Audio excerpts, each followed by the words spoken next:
আসসালামু আলাইকুম। আমাদের আজকের অনলাইন ক্লাসে সবাইকে স্বাগতম। আমরা দেখতে দেখতে অলরেডি ব্যতিচার শেষ করলাম, আর আমাদের আজকে অপবর্তনটা আমরা পড়ব। এরপর আগামী ক্লাসে আমরা যদি সমবর্তন পড়ি তখনই আমাদের অধ্যায় শেষ।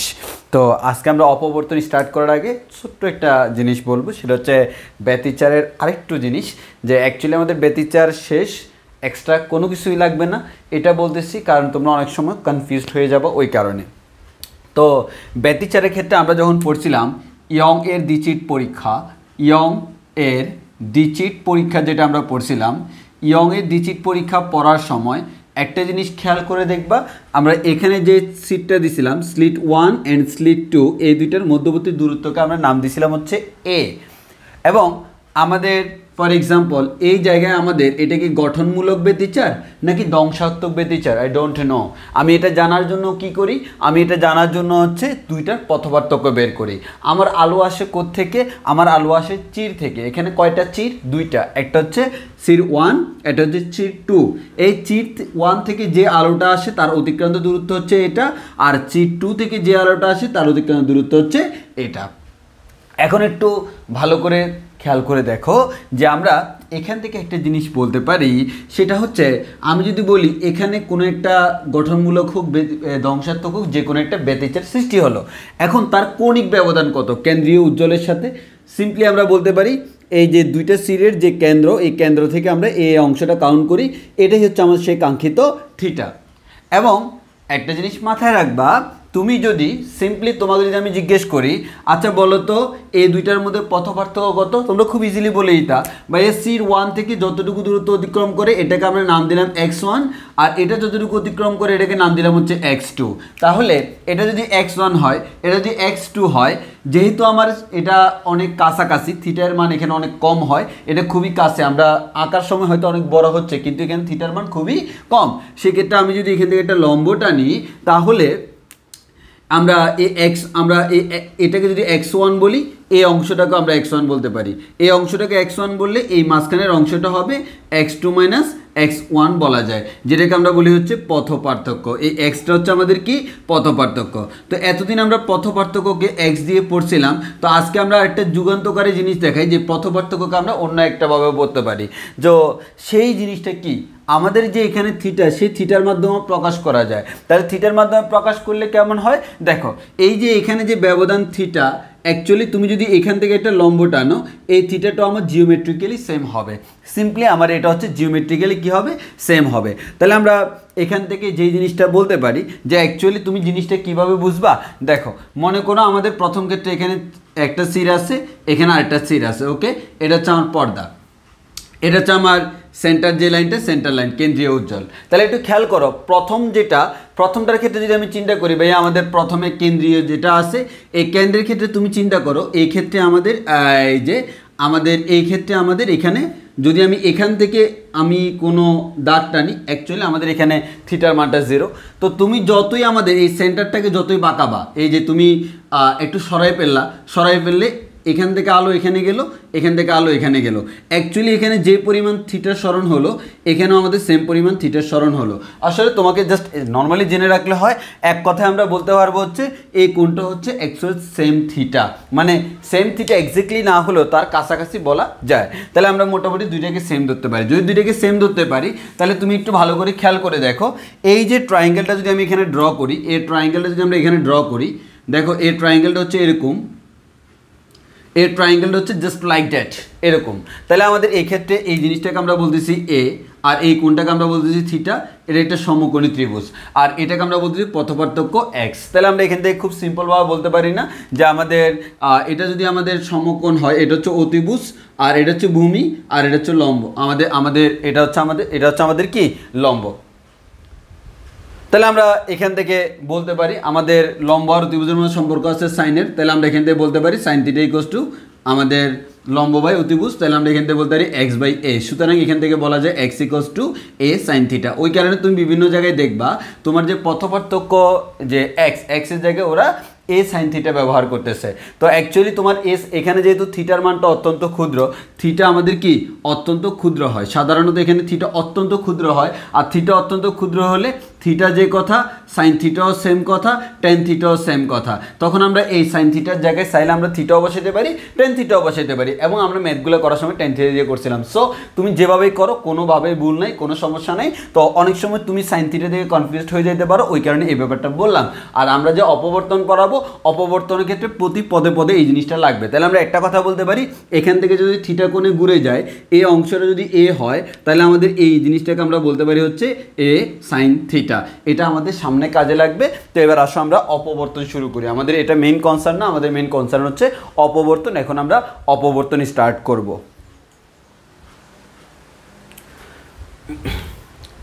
এবার আসি আমরা আলোচনা করব হচ্ছে আলোর অপবর্তন। তো আসো আমরা প্রথমে দেখি আলোর অপবর্তন জিনিসটা কি। আমরা আগেও বলছিলাম আলোর আমাদের স্পেশাল তিনটা ধর্ম আছে। একটা হচ্ছে আলোর ব্যতিচার, যেটা অলরেডি আমরা পড়ছি, ক্রমাগত উজ্জ্বল অনুজ্জ্বল দ্বারা সৃষ্টি হওয়া। আর দেন হচ্ছে আলোর অপবর্তন, এরপর আমরা সমবর্তন পড়ব। এই যে অপবর্তন, এটা হচ্ছে আলোর একটা বৈশিষ্ট্য। এখন এই যে আলোর বৈশিষ্ট্য, সেই বৈশিষ্ট্যটা আমরা একটা এখন দেখব। তো প্রথম কথা হচ্ছে আমরা জানি আলো সবসময় কোনো একটা স্বচ্ছ সমসত্ব মাধ্যমে সরল পথে চলে। অর্থাৎ আমার এখানে চারপাশে কোনো বাধা নাই, তাহলে আলো যদি আমাদের যায় সে সবসময় কোন পথে যাবে? সরল পথে যাবে, যদি কোনো বাধা না থাকে। তাহলে আমাদের সমসত্ব মাধ্যম, সমসত্ব মানে সব জায়গায় ঘনত্ব সেম, তো সেক্ষেত্রে আমাদের আলো কোনো পথ পরিবর্তন করে না। কিন্তু ঘনত্ব ভিন্ন হলে তখন আলো পথ পরিবর্তন করে, যেটাকে আমরা আলোর প্রতিসরণ বলি। তো এখন অ্যাকচুয়ালি খেয়াল করে দেখো, আমাদের সাধারণত আমাদের শূন্য মাধ্যমে বা আমাদের কোনো একটা স্বচ্ছ সমসত্ব মাধ্যম যদি হয়, আলো সরল পথে যাবে। তাহলে এই সরল পথে যদি কোনো বাধা থাকে, এই সরল পথে যদি কোনো বাধা থাকে, তাহলে আলোটা কি? আলোটা অ্যাকচুয়ালি আমাদের তখন আমাদের কি একটা ছায়া সৃষ্টি করবে। যেমন ফর এক্সাম্পল, আমি এখানে আমার সামনে আলো আছে, সে আলোর কারণে এখানে আলোকিত হচ্ছে। এখন আমি এই দেখো, আলোটা কিন্তু সরল পথে সোজা এখানে পড়তেছে। এখন আমি আমার এই মার্কারটা যখন এর সামনে দিলাম, তাহলে খেয়াল করো, আমার আলোটা এই মার্কারটাকে ভেদ করে যাইতে পারে নাই। আলো আমাদের এই মার্কারটাকে ভেদ করে না যাইতে পারলো, তার পাশ দিয়ে চলে গেছে, যার কারণে এইসব অঞ্চলে আলো যায় নাই। ওই কারণে এইসব অঞ্চলে আমি ছায়া দেখতেছি। ছায়া মানে কি? যেসব অঞ্চলে আলো পৌঁছাইতে পারতেছে না। তাহলে আলো আমাদের পৌঁছাইতে পারে না বিধায় এখানে অন্ধকার একটা অঞ্চলের সৃষ্টি হয়। এই অন্ধকার অঞ্চলকে আমরা বলি ছায়া। তবে একটা কথা বলে রাখি, আমরা যখন অপবর্তন পড়বো, এখানে আমরা ছায়া নিয়ে আলোচনা করব। এই ছায়ার মধ্যে এখানে যে অন্ধকারটা সৃষ্টি হয়, ব্যতিচারের ক্ষেত্রে অন্ধকার মানে হচ্ছে 100% অন্ধকার, মানে একেবারে অন্ধকার। বাট অপবর্তনের ক্ষেত্রে কখনো 100% অন্ধকার হয় না, মানে যতই তুমি এটাকে অন্ধকার বলো, হালকা আলো থাকেই। হ্যাঁ, এবার আসো তাহলে ব্যতিচারটা কাকে বলতে? তাহলে আমি দেখি, তাহলে আমরা সিম্পল একটা কাজ করি। আমি এখান থেকে একটা লাইট মারলাম, একটা আলো দিলাম, আলোক উৎস। তাহলে আমাদের কি হবে? আমার যদি একটা আলোক উৎস থেকে আলো পড়ে, যেমন আমার ফর এক্সাম্পল ওই যে এখানে আমার সামনে লাইট আছে, ওইটা আলোক উৎস। তো আমি এখানে এই মার্কারটা দিলাম, এখানে একটা পর্দা। তাহলে একটু খেয়াল করো, আলোক উৎস থেকে আলো আসে এখানে একটা ছায়া সৃষ্টি করছে, সেটাই আমরা এখন আলোচনা করব। এখান থেকে আলো মারলাম, এখানে একটা আমরা পর্দা রাখলাম, এটা হচ্ছে আমার একটা পর্দার মধ্যে আমরা কি দেখব? ছায়াটা দেখব। এখন আসো, এই আলো সবসময় কোন পথে চলে? সরল পথে চলে। তাহলে দেখো, এদিক দিয়ে আলো আসলো, এটা আমার যেহেতু এটা দৃঢ় বস্তু, আমাদের এই বস্তুটা ভেদ করে আলো যাইতে পারে না, এমন একটা বস্তু রাখলাম। তাহলে যেটা আলোর মধ্যে প্রতিবন্ধকতা সৃষ্টি করে, এই যে বস্তুটা, এই বস্তুর মধ্যে যতগুলো আলো পড়বে, কোনো আলো কি সামনের দিকে যাবে না। তাহলে এই আলোগুলা অ্যাকচুয়ালি বস্তুটাকে ভেদ করে আর সামনে যাইতে পারবে না। তাহলে আমাদের আলো কি হবে? আলো দেখা যাবে, আলো এই যে এইদিকে আলো চলে যেতে পারবে, এইদিকে আলো যাইতে পারবে, এইদিকে আলো যাইতে পারবে, এইদিকে আলো যাইতে পারবে, এইদিকে আলো যাইতে পারবে, এইদিকে আলো যাইতে পারবে, এবং আলো সবসময় সরল পথে যাবে। এবং এটা তো আমাদের এখানে তো আমরা তরঙ্গ নিয়ে আলোচনা করি, আলোর তরঙ্গ ধর্ম নিয়ে, যদি আলোর দ্বৈত ধর্ম আছে। এখন আসো অ্যাকচুয়ালি, তাহলে এখানে সর্বপ্রথম যে অঞ্চল দিয়ে আলো যাবে সেটা হচ্ছে তার ধার। যে আমাদের এই যে কলম, এই কলমের এই যে মার্কারটা, এই মার্কারের যে ধারটা আছে, এই যে দেখো আলোটা আমাদের আসতেছে, এই ধার ঘেঁষে চলে যাচ্ছে, ভিতর দিয়ে কিন্তু যাওয়ার ওয়ে নাই। তাহলে সে কি ধার ঘেঁষে যাচ্ছে, আর বাইরে দিয়ে তো আলো যাচ্ছেই। তাহলে দেখো আমাদের এই মার্কারের যে ছায়াটা, এটা বাদে বাকি সবগুলো উজ্জ্বল। কেন? সব জায়গায় আলো যাইতে পারছে, কিন্তু এখানে আলো যাইতে পারে নাই। তাহলে আমরা একটা কথা বলতে পারি, আলো যাইতে পারতেছে, অন্য কোনো জায়গায় আলো যাইতে পারে না। তাহলে আমরা সিম্পল দেখবো হচ্ছে এখান থেকে এই যেটা ধার ঘেঁষে যায়, এই ধার, এটা হচ্ছে ধার, এই ধার ঘেঁষে যে আলোটা যাচ্ছে সে এখানে গেল, ধার ঘেঁষে যে আলোটা যাচ্ছে সে এখানে গেল। এরকম এই ধারের উপরে কোনো অন্ধকার থাকবে না, এই ধারের নিচে কোনো অন্ধকার থাকবে না, উজ্জ্বল। এই যে আমি বস্তুটা রাখলাম, এই ধারের উপরে সব উজ্জ্বল, নিচে সব উজ্জ্বল, কারণ সেখানে আলো যায়। এখন প্রশ্ন হলো ভাইয়া, এই যে আমার এই বস্তুটার একটা ছায়া আমার এখানে সৃষ্টি হলো, এটা আমাদের বাস্তব অভিজ্ঞতা বলে এখানে একটা ছায়া সৃষ্টি হবে। হ্যাঁ, সৃষ্টি হলো, কিন্তু কিন্তু কিন্তু তুমি আজকেই বাসায় একটা কাজ করবা, অন্ধকারের মধ্যে একটা বস্তুকে রেখে টর্চ মারবা, ভালো করে তার ফিগারটা দেখবা। দেখো আমি এখানে যদি ভালো করে দেখাই যে অ্যাকচুয়ালি তুমি আসলে ক্যামেরা দিয়ে খুব ভালো করে এত দূরে দেখা যাওয়ার কথা না, তুমি যদি এই কলমটার যে ছায়াটা পড়ছে, এই ছায়া কলমের যে ধারটা, এটা কি পারফেক্ট ধার না? হ্যাঁ, কিন্তু এই ছায়ায় দেখবা অন্ধকার যে শুরু হয়েছে, এটা হঠাৎ করে শুরু হয়নি। কিন্তু থিওরি আমাকে কি বলে, আলো যেহেতু সবসময় সরল পথে চলে, এই পয়েন্টে আলো আছে, এই পয়েন্টে আলো আছে, এর উপরে সব জায়গায় আলো আছে, এর নিচে সব জায়গায় আলো আছে, কিন্তু এই মাঝখানের অঞ্চলে কোনো আলো নাই। তাহলে আমার এখানে কি এমন হওয়ার কথা না, আলো আলো আলো আলো আলো আলো, হঠাৎ করে অন্ধকার, অন্ধকার হঠাৎ করে আলো, এরকম হওয়ার কথা না? জি ভাই, এরকম হওয়ার কথা, কিন্তু বাস্তব অভিজ্ঞতা বলে তুমি ভালো করে এই ছায়াটা দেখিও, তুমি তোমার বাসায় এরকম একটা লাইট মেরে ছায়াটা দেখিও, দেখবা তার যে ধারটা, মানে এই চারদিকের যে এই অঞ্চলটা ধারটা, এই ধারটা তীক্ষ্ণ না, দেখবে একটু ঘোলাটে দেখা যায়, এক বাইরে তো আমার আলো, ভিতরে ঢুকতে ঢুকতে আস্তে আস্তে অন্ধকার হইতে হইতে একবার গাঢ় অন্ধকার হয়ে যায়। তাহলে আসলে কি হয় জানো, আসলে যে জিনিসটা হয়, ছায়া সৃষ্টি হওয়ার কথা ছিল এটা, কিন্তু আলোর একটা ধর্ম আছে। আলোর যে ধর্ম, সেই ধর্মটা হচ্ছে সে কোনো বস্তুর ধার ঘেঁষে যখন চলে যায়, তখন সে হালকা করে বেঁকেও যায়, হালকা করে কি হয়, বেঁকে যায়। তাহলে একটু খেয়াল করো, এই ধার ঘেঁষে যাওয়ার সময় সে কি করছে, আলো সরল পথে চলে, কিন্তু কোনো ধার ঘেঁষে যাওয়ার সময় সে ধার ঘেঁষে একটু করে কি বেঁকে যায়। এই যে ধার ঘেঁষে একটু করে বেঁকে গেল, এটাকে, এই ধর্মটাকে আমরা বলি আলোর অপবর্তন। এবং এই ধর্মের কারণে তুমি যে ছায়াটা পাচ্ছ, এই ছায়ার যে ধারটা, এটা 100% আমাদের হঠাৎ করে আমাদের অন্ধকার হচ্ছে না। দেখো এখানে অন্ধকার হওয়ার কথা ছিল, কিন্তু কিছু আলো যে বেঁকে যায়, সে আলোগুলো এখানে কি হালকা আলোকিত করতেছে না? আলো তো বাঁকতে এর ভিতরে ঢুকে যেতে পারতেছে না, মানে যতটুকু বাঁকে আর কি, হালকা পরিমাণ বাঁকে, এটা কিন্তু অনেক বেশি আহামরি বাঁকে না। হালকা বাঁকলেও দেখো এই কিছু পরিমাণ আলো এসে এটাকে আলোকিত করে না, যার কারণে যেখানে গাঢ় অন্ধকার হওয়ার কথা ছিল সেখানে একটা আলোর ছায়া পাইছে, আলোর সে উপস্থিতি পাইছে, যার কারণে এখানে পারফেক্টলি অন্ধকার হয় না। তাহলে যতই ভিতরের দিকে যায় আলোর বেঁকে যাওয়ার পরিমাণ কমতে থাকে, এবং একসময় দেখা যায় কোনো আলো আর বেঁকে যায় না, তখন এখানে সম্পূর্ণ আমাদের কি হয়, অন্ধকার হয়। তবে সম্পূর্ণ অন্ধকার হলেও আমাদের অ্যাকচুয়ালি দেখা যায় হচ্ছে এটা 100% অন্ধকার কখনো হয় না অপবর্তনের ক্ষেত্রে। এই যে তাহলে আমরা বলতে পারি আলো কোনো একটা নির্দিষ্ট সমসত্ব মাধ্যমে সরল পথে চলে, সে যদি কোনো একটা ধার ঘেঁষে যায়, অথবা আমরা চির নিতে পারি, কোনো একটা চিরের ভিতর দিয়ে যখন যায়, তখন দেখো একটা চির মানে কি, একটা ছিদ্র না? আচ্ছা, এই ছিদ্রটার মধ্যে ধার আছে কি নাই? আছে। যেখানেই ধার আছে সেখানে অপবর্তন আছে। সেটা কি আমার ফুটা নাকি একটা বস্তু, সেটা কোনো ফ্যাক্ট না। আমরা একটা, এই যে আমি এরকম নিলাম যে ভাই এটাকে কেটে আমরা এরকম একটা ছিদ্র করলাম, হ্যাঁ, ছিদ্র করে দিলাম, মানে হচ্ছে জাস্ট লাইক ছিদ্র, মনে করে এরকম একটা ছিদ্র করে দিলাম। তাহলে দেখো যে আমাদের এই ছিদ্রটা যদি আমি চিন্তা করি, আলো কিন্তু যাওয়ার সময়, এই মাঝখান দিয়ে যাওয়ার সময় সেখানেও বাঁকতেছে। কেন?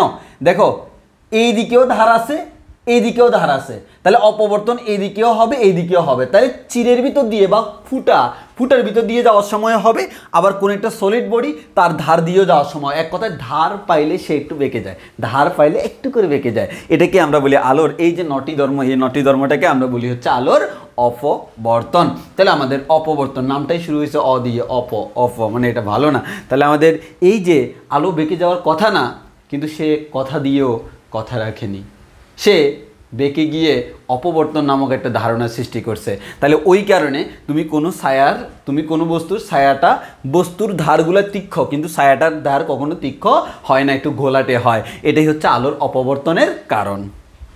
এবার আসো, তাহলে আমাদের অপবর্তন কি হয়? ধার থাকলেই হবে, সেটা ছিদ্র হোক আর একটা সলিড বডি হোক, ধার থাকলেই হবে। তাহলে আমরা নিশ্চয়ই বুঝতেছি, আমি যে চির ইউজ করি, চিরেরও কিন্তু কি আছে, আমাদের চির মানে তো একটা ফুটা, এই ফুটা, ওই ফুটার মধ্যে আমাদের অপবর্তন হয়। তবে আমাদের কাহিনী আছে, অপবর্তন যেমনে সেমনে হয় না, কিছু শর্ত আছে আমি জানবো।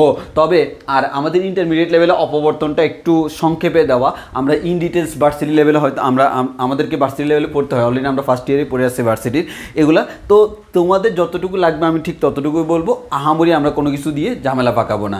তবে আমাদের আনুপাতিক হারে এখান থেকেও প্রশ্ন হয়, কিন্তু বেতিচার থেকে যদিও প্রশ্ন সবচেয়ে বেশি হয়, এখান থেকে অনেক সময় আমাদের কয়েকবার প্রশ্ন হয়েছে, আমরা দেখাবো। তো এবার দেখো তাহলে আমাদের ডেফিনিশনটা দেখো, বুঝো কিনা। কোনো প্রতিবন্ধকের ধার ঘেঁষে, তাহলে প্রতিবন্ধক একটা, প্রতিবন্ধক মানে কি, কার প্রতিবন্ধক, আলোর প্রতিবন্ধক, মানে যে আলোকে যাইতে বাধা দেয়। এই প্রতিবন্ধকের ধার ঘেঁষে বা সরু চিড়ের মধ্য দিয়ে যাওয়ার সময় জ্যামিতিক ছায়া অঞ্চলের মধ্যে, এই জ্যামিতিক ছায়া অঞ্চল যেটা, এই জ্যামিতিক ছায়া অঞ্চল হওয়ার কথা এটা, তার মধ্যে আলোর যে বেঁকে যাওয়ার ঘটনা তাকে আলোর অপবর্তন বলে। এবং এই যে অপবর্তন, এটা কিন্তু আলোর তরঙ্গ দৈর্ঘ্যের উপর নির্ভর করে, আলোর তরঙ্গ দৈর্ঘ্যের উপর নির্ভর করে, খুব বড়সড় একটা ফ্যাক্ট। অপবর্তন আলোর তরঙ্গ দৈর্ঘ্যের উপর ডিপেন্ড করে, আর যে আলোর তরঙ্গ দৈর্ঘ্য যত বেশি, ওই আলো তত বেশি অপবর্তিত হবে, তার অপবর্তন করার ক্ষমতা তত বাড়বে আলোর তরঙ্গ দৈর্ঘ্য বেশি হলে। তাহলে আমরা আবারও বলতেছি, কোন একটা আলো, যেমন ফর এক্সাম্পল আমি তোমাকে পরীক্ষায় তোমাকে দেখো, এখান থেকে প্রশ্ন হইতে পারে, প্রচুর প্রশ্ন হইতে পারে, এগুলো তুমি বইতে সরাসরি পাবা না। দেখো কিরকম প্রশ্ন করতে পারে, পরীক্ষায় তোমাকে প্রশ্ন করা হলো, পরীক্ষায় কি প্রশ্ন করা হলো, পরীক্ষায় প্রশ্ন করা হলো এই যে একটি আলো, একটি আলো হচ্ছে এটা, তার নাম হচ্ছে এ আলো, আরেকটি আলো হচ্ছে বি আলো, আরেকটি আলো হচ্ছে বি আলো। এবার এক্সামে তোমাকে কোয়েশ্চেন করা হলো এ এবং বি আলোর মধ্যে কোনটির অপবর্তন ক্ষমতা বেশি, অপবর্তন করার ক্ষমতা বেশি। অবশ্যই আমরা বলবো ভাইয়া, এই যে দেখো এটার তরঙ্গ দৈর্ঘ্য কতটুকু, এটার তরঙ্গ দৈর্ঘ্য এতটুকু ভাইয়া ল্যামডা, আর এটার তরঙ্গ দৈর্ঘ্য এতটুকু ল্যামডা। তাহলে আমি দেখতেছি এই দুইটা আলোর মধ্যে কার ল্যামডা বেশি, ভাইয়া আমাদের এটা হচ্ছে ল্যামডা বি, এটা হচ্ছে ল্যামডা এ। তাহলে আমরা বলতে পারি lambda B is greater than lambda A. তাহলে বি আলোর তরঙ্গ দৈর্ঘ্য বেশি, যে আলোর তরঙ্গ দৈর্ঘ্য বেশি সেই আলোর অপবর্তন ক্ষমতাও বেশি। তাহলে আমরা বলতে পারবো এটার অপবর্তন, এই যে ল্যামডা বি, তার অপবর্তন ক্ষমতা বেশি, তার অপবর্তন ক্ষমতা বেশি। এই লাইন থেকে প্রশ্ন আসতে পারে, তার অপবর্তন ক্ষমতা কি বেশি। কারণ কেন অপবর্তন ক্ষমতা বেশি, সিম্পলি যদি আমরা বলি যে আলোর, দেখো আলো তো আলোর বেগেই চলতেছে স্বাভাবিক, তাহলে বেগ কনস্ট্যান্ট আমরা জানি হচ্ছে B equals to F lambda, আলোর ক্ষেত্রে বলতে পারি C equals to F lambda, C যেহেতু কনস্ট্যান্ট তাহলে আমরা বলতে পারি ল্যামডা ইকুয়ালস টু হচ্ছে সি ডিভাইড বাই এফ। তাহলে ল্যামডা এবং এফ কেমন, ব্যস্তানুপাতিক। এখানে দেখো এই যে আমার যে আলোর তরঙ্গ দৈর্ঘ্য বেশি তার ফ্রিকোয়েন্সি কিন্তু কম্পাঙ্ক কম, এই কম্পাঙ্ক, আলোর কম্পাঙ্ক যদি কম হয় তখন তার আমাদের অপবর্তন করার ক্ষমতাটা একটু বেশি হয়। এক কথায় আমরা বলবো হচ্ছে ল্যামডা যত বেশি, আমাদের ল্যামডা যত বেশি, কম্পাঙ্ক যত কম, তার অপবর্তন ক্ষমতা তত বেশি। এবার পরীক্ষায় প্রশ্ন করা হলো, দেখো বইতে নাই, পরীক্ষায় প্রশ্ন করলো লাল আলো এবং বেগুনি আলো কোনটির অপবর্তন ক্ষমতা বেশি, তুমি তো হা করে তাকায় থাকবা, কোনো টেনশন নাই। দেখো লাল আলো এবং বেগুনি আলোর তরঙ্গ দৈর্ঘ্য কোনটার বেশি, অবশ্যই লাল আলোর তরঙ্গ দৈর্ঘ্য বেশি, আর যার তরঙ্গ দৈর্ঘ্য বেশি তার অপবর্তন করার ক্ষমতাও বেশি। তাহলে আমরা বলতে পারবো লাল এবং বেগুনির মধ্যে কার বেশি, অবশ্যই লালের বেশি। তাহলে তোমাকে পরীক্ষায় প্রশ্ন করা হলো লাল আলো দিয়ে আমি একটা অপবর্তন করলাম, আমি বেগুনি আলো দিয়ে একটা অপবর্তন করলাম, কোন ক্ষেত্রে আমরা অপবর্তনের ইফেক্টটা বেশি পাবো, অবশ্যই ভাইয়া লাল আলোর ক্ষেত্রে। তাহলে আমরা এক্ষেত্রে যে জিনিসটা পাইলাম সেটা হচ্ছে আমাদের যার তরঙ্গ দৈর্ঘ্য, আলোর তরঙ্গ দৈর্ঘ্য বৃদ্ধি পেলে অপবর্তন ক্ষমতা বৃদ্ধি পায়। এক্ষেত্রে একটা কথা বলে রাখা ভালো, এই অপবর্তন জিনিসটা মেইনলি কিসের উপর ডিপেন্ডেন্ট, তরঙ্গের উপর ডিপেন্ডেন্ট। মানে যাদের তরঙ্গ ধর্ম আছে তাদের আমাদের অপবর্তন আছে, কারণ তরঙ্গ যাওয়ার সময় যে কোনো একটা তরঙ্গ, মেইন হচ্ছে আসলে তরঙ্গের কাহিনী, কোনো একটা তরঙ্গ যাওয়ার সময় সে কি করে, বিভেদ তলে ধার ঘেঁষে চলে যায়, এটাকে আমরা বলি আলোর আমাদের অপবর্তন। এখন সেটা যদি আলোর ক্ষেত্রে হয় আলোর অপবর্তন, অন্য কারো ক্ষেত্রে গেলে অন্য কারো অপবর্তন। তার একটা একটা এক্সাম্পল হচ্ছে ভাইয়া শব্দ যে ভাইয়া আমি একটা বদ্ধ রুমে বসে আছি, দরজায় কিছু ফাঁক ফোকর আছে, তখন দেখবা আমি এই রুম থেকে কথা বলতেছি, পাশের রুমে কিন্তু শব্দ শোনা যাচ্ছে, আমার তো মাঝখানে দেওয়াল আছে, কেন শোনা যাচ্ছে, কারণ একটু যে ফাঁক ফোকর আছে ওই ফাঁক ফোকরের ধার ঘেঁষে আমাদের কি হয়, শব্দ চলে যায়। তো আমাদের শব্দ যেহেতু শব্দ তরঙ্গ চলে যায়, যার কারণে আমাদের কি ওই ক্ষেত্রে আমরা দেখতেছি পাশের রুম থেকে শোনা যায়। আবার আমি এই রুমে যত জোরে চিল্লাবো, আমি চিল্লালে ওই আলোটি আমি চিল্লাচ্ছি মানে কি, অ্যাকচুয়ালি তীব্রতা বাড়তেছে না, যার কারণে আমরা বলতে পারি হচ্ছে ল্যামডাটাও বাড়তেছে, যার কারণে সেক্ষেত্রে পাশের রুমে বেশি শোনা যায়। কেন, তখন অপবর্তনটা বেশি, এটাকে আমরা বলি শব্দের অপবর্তন। তবে আমাদের সিলেবাসে আছে আলোর অপবর্তন। তো এবার আসো, এখন যে আমি অপবর্তন বলতেছি, এই অপবর্তনে কিছু শর্ত আছে যে ভাই আমরা যেমনি তেমনি অপবর্তন বলতে পারবো না। তাহলে আমি দুইটা ওয়ে বলছি অপবর্তনের। একটা হচ্ছে কোনো একটা ধার ঘেঁষে ধার অবশ্যই ধার থাকতে হবে, অর্থাৎ কোনো একটা সলিড বডি যে প্রতিবন্ধক তার ধার থাকতে হবে। আর আরেকটা হচ্ছে সরু ছিদ্র যদি থাকে, সেই সরু ছিদ্রের মধ্যে আমাদের হয়। এখন আসো, মানে অ্যাকচুয়ালি তুমি যে কোনো জায়গায় অপবর্তন দেখবা, কিন্তু পারফেক্টলি অপবর্তনটা ফলো করতে হলে এই সিকোয়েন্সটা তোমাকে মেনটেন করতে হবে, না হয় আমাদের অপবর্তন খুব একটা তুমি লক্ষ্য করবে না। তাহলে আমাদের সেটা হচ্ছে কি, খাড়া দাঁড়ের ক্ষেত্রে দাঁড় খুবই তীক্ষ্ণ হতে হবে। তুমি যে বস্তু নিলে তার ধারই আমার তীক্ষ্ণ না, তাহলে তো আমার অপবর্তন পারফেক্টলি পাবা না। তাহলে আমার ধার তীক্ষ্ণ হতে হবে, তাহলে আমি অপবর্তনটা খুবই সুন্দরভাবে ফলো করবো। এবং এর যে প্রস্থটা, সেই প্রস্থটা অবশ্যই খুব ইম্পর্টেন্ট ক্রাইটেরিয়া, আলোর তরঙ্গ দৈর্ঘ্যের সমান বা কাছাকাছি মানের হতে হবে। যদি আলোর তরঙ্গ দৈর্ঘ্য যত, এর প্রস্থ যদি তার কাছাকাছি মানের না হয় বা সমান না হয়, সমান না হইলে সমস্যা নেই, কাছাকাছি হইতে হবে, সমান হলে বেস্ট, আর কাছাকাছি হলেও হবে, তখন আমি অপবর্তনটা পারফেক্টলি দেখতে পাবো। আর আরেকটা হচ্ছে সরু ছিদ্র। সরু ছিদ্রের ক্ষেত্রে আমাদের যেমন চির মানে হচ্ছে কি একটা সরু ছিদ্র। সরু ছিদ্রের ক্ষেত্রে ছিদ্র এত সরু হতে হবে যাতে ওই সিরের যে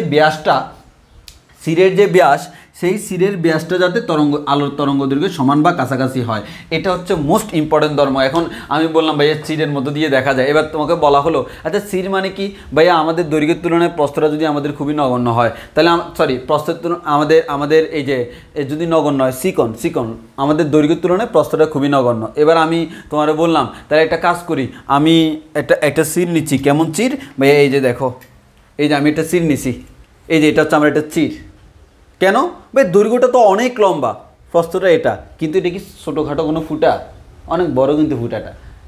চির মানে কিন্তু অত্যন্ত সরু ছিদ্র। তাহলে আসলে এক্ষেত্রে কি হয়, এক্ষেত্রে শর্ত আছে। তুমি যেমনি তেমনি খালি বলে দিলা এটা আমাদের এটার তুলনায় এটা ছোটো হলে, তো এটার তুলনায় এটা ছোটো হলে তো আমি বিশাল বড় একটা বিল্ডিং বিশাল বড় দুইটা দেওয়াল তুলবো, তার মাঝখানে এতটুকু ফুটা রাখবো, এটাও কি আমার চির হবে? না। তাহলে এক্ষেত্রে বৈশিষ্ট্য হচ্ছে কি, তার ব্যাসটা এমনভাবে চির বানাইতে হবে যাতে করে ব্যাসটা কি হয়, যে আলোটা দিয়ে তুমি এক্সপেরিমেন্ট করবা সেই আলোর তরঙ্গ দৈর্ঘ্যের সমান বা কাছাকাছি মানে যাতে হয়, সেই ব্যাপারটা আমাকে লক্ষ্য রাখতে হবে। তরঙ্গ দৈর্ঘ্য কিন্তু একটা দৈর্ঘ্য, তার একটা একক হচ্ছে মিটার, আর এসআই একক, আর আমাদের চিরের ব্যাস যদি বলি তার একক হচ্ছে কিন্তু মিটার। সো এই জিনিসটা মাথায় রেখে তোমাকে সামনের দিকে আগাইতে হবে। তাহলে আমাদের এই শর্তগুলো মেনটেন করলে তাহলে আমাদের অপবর্তন হবে, অন্য ক্ষেত্রে হবে না। আর অপবর্তন মানে হচ্ছে বেঁকে যাওয়ার ঘটনা, যার তরঙ্গ দৈর্ঘ্য যত বেশি তার অপবর্তন করার ক্ষমতাও তত বেশি। এরকম আলোর মতো করে তোমাকে অনেক সময় ভাইভাতে কোয়েশ্চেন করতে পারে, আর কার অপবর্তন হয়, এরকম একটা এক্সাম্পল দাও তো। শব্দের ক্ষেত্রে আমাদের অপবর্তন হতে পারে, যাকে আমরা শব্দের অপবর্তন বলি। আচ্ছা, এবার আমরা একটা জিনিস খেয়াল করে দেখি। এবার হচ্ছে আমরা অপবর্তনের ক্লাসিফিকেশনস পড়বো, অপবর্তনের শ্রেণী বিভাগ, যে অপবর্তন কয় রকম আমরা সেই জিনিসটা দেখবো। অলরেডি আমরা দেখছি অপবর্তন কী জিনিস। তো এখন অপবর্তনে যদি আমরা ক্লাসিফিকেশনে যাই, তো প্রথমত হচ্ছে আমাদের অপবর্তনকে আমরা দুইটা ভাগে ভাগ করতে পারি। একটাকে আমরা বলি ফ্রেনেল শ্রেণী অপবর্তন, আর আরেকটাকে আমরা বলি ফ্রনহোফার শ্রেণী অপবর্তন। তো একটা হচ্ছে ফ্রেনেল শ্রেণী অপবর্তন, আর একটা হচ্ছে ফ্রনহোফার শ্রেণী অপবর্তন। তাহলে এখন আমার প্রশ্ন হলো ভাই, ফ্রেনেল শ্রেণী অপবর্তন কাকে বলে, ফ্রনহোফার শ্রেণী অপবর্তন কাকে বলে? তো আসো তোমাদেরকে আমি ডেফিনেশনগুলো বলে দিই, হোয়াট ইজ আমাদের ফ্রেনেল অ্যান্ড হোয়াট ইজ ফ্রনহোফার। তো আসো তাহলে আমরা যদি একটু খেয়াল করে দেখি, আমাদের এখানে কাজগুলা সম্পূর্ণ ব্যতিচারের মতো। একটা আলোক উৎস থাকবে, আমরা কিন্তু এখানে কাজগুলো করব কি দিয়ে? চির দিয়ে। কি দিয়ে করব? চির দিয়ে। হ্যাঁ, তাহলে আমাদের এখানে চির দিয়ে করব, আর এখানে পর্দা থাকবে। তাহলে উৎস থাকবে, চির থাকবে, পর্দা থাকবে, তিনটা জিনিস। এখন তোমাকে বলা হলো এই প্রতিবন্ধক বা ছিদ্রটা বুঝছো তো, প্রতিবন্ধকটা ছিদ্র থেকে, অর্থাৎ যে ছিদ্র বা স্লিট বা আমরা চির বলি না কেন, যেটাই হোক, বা এটা আমাদের প্রতিবন্ধক হইতে পারে, কোনো একটা চিরও হইতে পারে। তবে আমরা এক্সপেরিমেন্ট করব কি দিয়ে? চির দিয়ে। ল্যাবে আমরা এক্সপেরিমেন্ট করব চির দিয়ে। তাহলে এখন এই ছিদ্র থেকে আলোক উৎস অথবা পর্দা অথবা উভয়, মানে আমার মনে করো এটা হচ্ছে চির, এদিকে উৎস আছে, এদিকে পর্দা আছে। চির থেকে উৎসটা যদি আমাদের অসীম দূরে থাকতে পারে, আবার সসীম দূরে থাকতে পারে। চির থেকে পর্দাটা অসীম দূরে থাকতে পারে, সসীম দূরে থাকতে পারে। এখন আসো, চির থেকে পর্দা, চির থেকে উৎস অথবা পর্দা, অথবা দুইটাই যদি অসীম দূরত্বে থাকে, দুইটাই কি অসীম দূরত্বে, চির থেকে পর্দাও আমাদের অসীম দূরত্বে, চির থেকে আমাদের উৎস অসীম দূরত্বে অথবা যে কোনো একটা অসীম দূরত্বে যদি থাকে তখন আমি তাকে বলি হচ্ছে ফ্রনহফার। আর যদি এমন হয় না সসীম দূরত্বে থাকে তখন আমরা তাকে বলি হচ্ছে আমাদের ফ্রেনেল শ্রেণীর অপবর্তন। তাহলে ফ্রেনেল শ্রেণীর অপবর্তনে কোথায় থাকবে আমাদের এরা অসীমে, ফ্রেনেল শ্রেণীর অপবর্তনে তারা সসীমে মানে কাছাকাছি থাকবে, আর ফ্রনহফার শ্রেণীতে হচ্ছে অসীমে থাকবে। এবং এই ফ্রেনেল শ্রেণীর অপবর্তন আমাদের সিলেবাসে নাই, মানে নাই বলতে ওইরকম বলে ভুল হবে, মানে এটার ব্যাখ্যা আলাদা করে আমাদের সিলেবাসে নাই। আমাদের সিলেবাসে আমরা শুধুমাত্র ফ্রনহফার নিয়ে আলোচনা করব। এবার আসো, তাহলে যদি সসীম দূরত্বে থাকে ফ্রেনেল, অসীম দূরত্বে থাকলে ফ্রনহফার। এবং দুইটা লাইন মুখস্থ রাখবো এমসিকিউর জন্য, সেটা হচ্ছে ফ্রেনেল শ্রেণীর অপবর্তন যখন আমরা করব, আমাদের তো এটা নাই, তখন আমাদের সেখানে দেখা যাবে আলোর যে তরঙ্গমুখ, যেহেতু এটা তরঙ্গ দ্বারা সৃষ্ট, তরঙ্গমুখগুলো গোলীয় বা সিলিন্ডার আকৃতির হয়। তরঙ্গমুখগুলো কেমন হয়, এ গোলীয় হবে অথবা সিলিন্ডারের মতো হবে। আর যদি তুমি ফ্রনহফার শ্রেণীর বলো এক্ষেত্রে তরঙ্গমুখ অলওয়েজ সমতল। তাহলে আমরা জিনিস দেখলাম কি আমাদের অপবর্তন দুই প্রকার, একটা হচ্ছে ফ্রেনেল আর একটা হচ্ছে ফ্রনহফার। এখন চির বা প্রতিবন্ধক সেটা থেকে উৎস অথবা পর্দা অথবা দুইটাই যদি সসীম দূরত্বে থাকলে ফ্রেনেল, অসীম দূরত্বে থাকলে ফ্রনহফার শ্রেণীর অপবর্তন। এখন আমার প্রশ্ন হচ্ছে ভাইয়া উৎস আমার অসীমে আছে, তাহলে আমি অপবর্তন তৈরি করবো কেমনে? তাহলে আসলে অসীমে আমরা রাখবো না, অসীমের মতো করে একটা সিচুয়েশন ক্রিয়েট করব। এখন এটা কিভাবে সম্ভব একটু পরে দেখব। তো আমরা আসি, তাহলে কীভাবে করবো সেটা আমি একটু পরে বলতেছি। তো প্রথমত আসো, এবার আসি আমাদের অপবর্তন তৈরি করব কি দিয়ে। দেখো আমরা যে অপবর্তন, আমার তো বিভিন্ন জায়গায় হয়, প্র্যাকটিক্যালি বিভিন্ন জায়গায় অপবর্তন হইতে পারে, কিন্তু আমরা যখন ল্যাবে তৈরি করব আমরা কি দিয়ে তৈরি করব, চিট দিয়ে তৈরি করব। এখন অপবর্তন আমরা একটা চিট দিয়েও তৈরি করতে পারি, দুইটা চিট দিয়েও তৈরি করতে পারি, অনেকগুলো চিট দিয়েও তৈরি করতে পারি। একটা চিট দিয়ে যদি আমরা অপবর্তন সৃষ্টি করি তখন তাকে আমরা বলি একক চিটে অপবর্তন।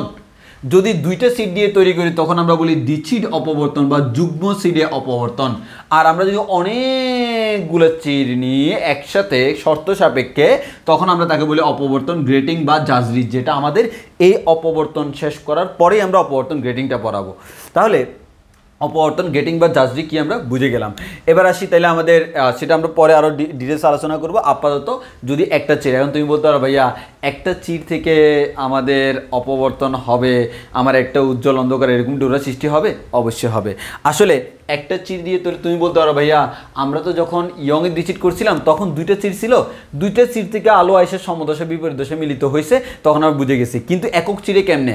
হ্যাঁ আসো, একক চিরে কেমনে সেটা আমি তোমাকে বলি। তুমি আমার দুই আঙ্গুলের মাঝখানে ছিদ্রটা দেখো, এটা মনে করো হচ্ছে আমার এটা চির, ওকে। এটা যদি চির হয়, একটা আলো মনে করো আমি এদিক থেকে মারলাম, তাহলে দেখো এই অঞ্চল যেটা আছে এই অঞ্চলে আলোটা বাঁকাবে, এই অঞ্চলে আলোটা বাঁকাবে। ভালো করে খেয়াল করো, কারণ এই ধার ঘেঁষে বাঁকায়, এই ধারে আমার বাঁকাবে, এই ধারেও বাঁকাবে। এই দুইটা ধারে যে আলো বাঁকাবে ওই দুইটা মিলে তারা কি সমদশায় মিলিত হবে না বিপরীত দশায় মিলিত হবে, তার উপর ডিপেন্ড করে আমরা অপবর্তনের মধ্যে ডোরাগুলা পাই। এবং অপবর্তনের ক্ষেত্রে তারা নিজেদের মধ্যে, অর্থাৎ একটা তরঙ্গমুখ সৃষ্টি হলো, ওই তরঙ্গমুখের প্রত্যেকটা বিন্দু আবার কি এক একটা গৌণ উৎস হিসেবে কাজ করে না, ওই গৌণ উৎসগুলো আবার নিজের উৎস হিসেবে কাজ করে নিজের মিলিত হয়ে আমার অপবর্তন সৃষ্টি করে। এখন আমাদের মেইনলি তোমাকে যে জিনিসটা জানতে হবে, আমাদের সিলেবাসে আছে একক চির এবং গ্রেটিং। একক চিরে আবার আমাদের শুধুমাত্র ফ্রনহফারটা আছে, ফ্রেনেলটা আমাদের নাই। তাহলে আমাদের একক চিরে যদি আমি ফ্রেনেল করতাম, হ্যাঁ আমাদের নাই, কিন্তু কথাগুলো মাথায় রাখতে হবে। একক চিরে যে প্যানেল পাওয়া যায়, যেটা হায়ার লেভেলে আছে তোমাদের লেভেলে নাই, এখানে একটা জিনিস মাথায় রাখতে হবে, একক চিরে ফ্রেনেল যেটা, সেই ফ্রেনেল শ্রেণীর অপবর্তনে দেখা যায় তুমি কেন্দ্রীয় যে 40টা পাবা সেটা উজ্জ্বলও হইতে পারে অন্ধকারও হইতে পারে। ব্যতিচারের ক্ষেত্রে দেখছিলাম কেন্দ্রীয় অলওয়েজ উজ্জ্বল, বাট যদি একক চিরে কিন্তু বলছি একটা চির দিয়ে তুমি যেটা করবা দুইটা চির দিয়ে সেম না, প্রত্যেকটা আলাদা। তাহলে একক চিরে যদি করি সেক্ষেত্রে ফ্রেনেল শ্রেণীর অপবর্তনের ক্ষেত্রে কেন্দ্রে উজ্জ্বল সৃষ্টি হইতে পারে, কেন্দ্রে অন্ধকারও সৃষ্টি হইতে পারে। কেন্দ্রে উজ্জ্বল সৃষ্টি হলে তাকে আমরা বলি কেন্দ্রীয় উজ্জ্বল বা আমাদের মুখ্য উজ্জ্বল, আর আমাদের কেন্দ্রে যদি অন্ধকার সৃষ্টি হয় তাকে আমরা কেন্দ্রীয় অন্ধকার বা মুখ্য অন্ধকার বলি। এবার আসো, যদি ফ্রনহফার যেটা আমরা পড়বো এক্ষেত্রে দেখা যায় কেন্দ্রীয় পট্টি সর্বদা উজ্জ্বল হয়। ওই কারণে আমি একটু পরে ফ্রনহফার যখন পড়াবো তখন দেখবা যে আমাদের কেন্দ্রীয় পট্টিটাকে আমরা অলওয়েজ উজ্জ্বল রাখছি। কি রাখছি? উজ্জ্বল রাখছি। আচ্ছা, উজ্জ্বল মানে কি? তীব্রতা। আমাদের উজ্জ্বল মানে হচ্ছে আমার তীব্রতা আমাদের বেশি, আর অন্ধকার মানে হচ্ছে তীব্রতা কম। তো এবার তোমাদেরকে একটা জিনিস দেখাই, সেটা হচ্ছে আলোর ব্যতিচারের ক্ষেত্রে আমাদের যে অপবর্তন, তার যে বেসিক পার্থক্যটা, সেই বেসিক পার্থক্যটা দেখাইয়ে তারপর আমি অপবর্তন দেখাবো। এটা আগে দেখাই ফেলাটা বেটার। তো তোমাকে আমি তীব্রতা দিয়ে আলোচনা করব, ঠিক আছে? তীব্রতা দিয়ে আলোচনা করব, তা একটু খেয়াল করো। আমাদের ব্যতিচারের ক্ষেত্রে কি মনে করো, কেন্দ্রীয়, এরপর হচ্ছে থিটা ডিগ্রি কোণ, এরপর এত ডিগ্রি কোণ, এরপর এত ডিগ্রি কোণ, বিভিন্ন কোণ আছে না? হ্যাঁ, এই থিটাটাকে আমরা রাখবো হচ্ছে এক্স অক্ষে, কারণ এই থিটার মানের উপর ডিপেন্ড করেই কিন্তু উজ্জ্বল অন্ধকার এরকম পাওয়া যায়, তাই না? হ্যাঁ, তাহলে আমরা আসো এইদিকে আঁকবো হচ্ছে ব্যতিচার, এইদিকে আঁকবো হচ্ছে ব্যতিচার, আর এইদিকে আঁকবো হচ্ছে অপবর্তন। তবে কেমন অপবর্তন? অবশ্যই ভাইয়া একক চিরে অপবর্তন, কারণ আমরা একটু আগে বারবার বলছিলাম আমাদের সবগুলো সেম না, এবং অপবর্তন চিরে যে অপবর্তন সেটা কেমন, সেটা হচ্ছে আমাদের ফ্রনহপারে। সেটা হচ্ছে কি? ফ্রনহপারে আমরা যেটা পড়বো আমাদের সিলেবাসে যেটা আছে। এখন আসো এই দুইটার মধ্যে যদি আমি কম্পেয়ার করি, দেখো এই এক্স অক্ষ আমি এটাকে রাখলাম, এটাকে এক্স অক্ষ রাখলাম, এক্স অক্ষ বরাবর কি রাখবো? থিটা রাখবো। এবং আমি এটাকে রাখলাম হচ্ছে ওয়াই অক্ষ, ওয়াই অক্ষ বরাবর আমরা রাখবো হচ্ছে আলোর তীব্রতা আই হচ্ছে কি? আলোর তীব্রতা। এখানেও সেম, আমরা ওয়াই অক্ষ বরাবর যেটা রাখলাম সেটা হচ্ছে আলোর তীব্রতা। এবং এটা হচ্ছে আমার সেই কেন্দ্র, এটা হচ্ছে কি? কেন্দ্র। তাহলে আমাদের যদি আমি সিম্পল চিন্তা করে দেখি, তাহলে আমার এই কেন্দ্রে ব্যতিচারের ক্ষেত্রে আমরা যদি নিচের দিকে দেখাই, কেন্দ্রে সবসময় কি সৃষ্টি হয়? কেন্দ্রে ভাই একটা উজ্জ্বল সৃষ্টি হয়, এরপর আমার একটা অনুজ্জ্বল সৃষ্টি হয়, এরপর আবার উজ্জ্বল, এরপর আবার উজ্জ্বল, এরপর অনুজ্জ্বল, এরপর আবার উজ্জ্বল। একইভাবে এইদিকে আমাদের এভাবে সৃষ্টি হতেই থাকে। এখন আসো, তাহলে আমরা এখানে যে জিনিসটা বলতে পারি এটা বুঝলাম। এবার আসো আমাদের একক চিরে অপবর্তনের ক্ষেত্রে, এখানেও সেম। আমাদের একক চিরে যেহেতু অপবর্তন ফ্রনহপারের ক্ষেত্রে কেন্দ্রে অলওয়েজ উজ্জ্বল হয়, এরপর অন্ধকার, এরপর উজ্জ্বল, এরপর অন্ধকার, এভাবে আমাদের সৃষ্টি হবে। এখানেও সেম, একটা কেন্দ্রে উজ্জ্বল হলে এরপরেরটা অন্ধকার, উজ্জ্বল হলে এরপরেরটা অন্ধকার, উজ্জ্বল হলে এরপরেরটা অন্ধকার, এভাবে আমাদের সৃষ্টি হয়। এখন তুমি বলতে পারো ভাই দুইটার মধ্যে পার্থক্য কি? দুইটা সেম দেখতেছি না, পার্থক্য এবার দেখতেছি। দেখো, কেন্দ্রে আলোর তীব্রতা কি সবচেয়ে বেশি হবে? তাহলে আলোর তীব্রতা বেশি হলে এই কেন্দ্র থেকে যতই বাইরের দিকে যাব, উজ্জ্বলের কেন্দ্রে আসি আমরা, উজ্জ্বলের কেন্দ্র থেকে যতই বাইরের দিকে যাব আলোর তীব্রতা কমতে থাকবে, কমতে শূন্য হবে। এই আলোর তীব্রতা কমতে শূন্য হবে। এরপর এই আলোর তীব্রতা আবার বাড়তে কি হবে? সর্বোচ্চ হবে, কমতে আবার শূন্য হবে, বাড়তে সর্বোচ্চ হবে, কমতে শূন্য হবে। এভাবে আমাদের চলতে থাকবে, বাড়তে সর্বোচ্চ, আবার কমতে শূন্য, এভাবে চলতে থাকে। একটা জিনিস খেয়াল করলে দেখবা, আমার এটা হচ্ছে একটা উজ্জ্বল, তাহলে আমি বলতে পারি এটা হচ্ছে কেন্দ্রীয় উজ্জ্বল, এটা হচ্ছে প্রথম উজ্জ্বল, দ্বিতীয় উজ্জ্বল। প্রত্যেকটা উজ্জ্বলের উজ্জ্বলতা কেমন? সেম। দেখো প্রত্যেকটা তীব্রতা কেমন? সেম। এর মানে কেন্দ্রীয় উজ্জ্বল সেটা যেরকম উজ্জ্বল, বাকি সব উজ্জ্বলের তীব্রতাও কি? সেম। কার জন্য? ব্যতিচারের জন্য। অপবর্তনে আসো, যদি তুমি অপবর্তনের গ্রাফ ড্র করো তখন কেমন হবে? দেখো আমাদের কেন্দ্রে হবে এরকম,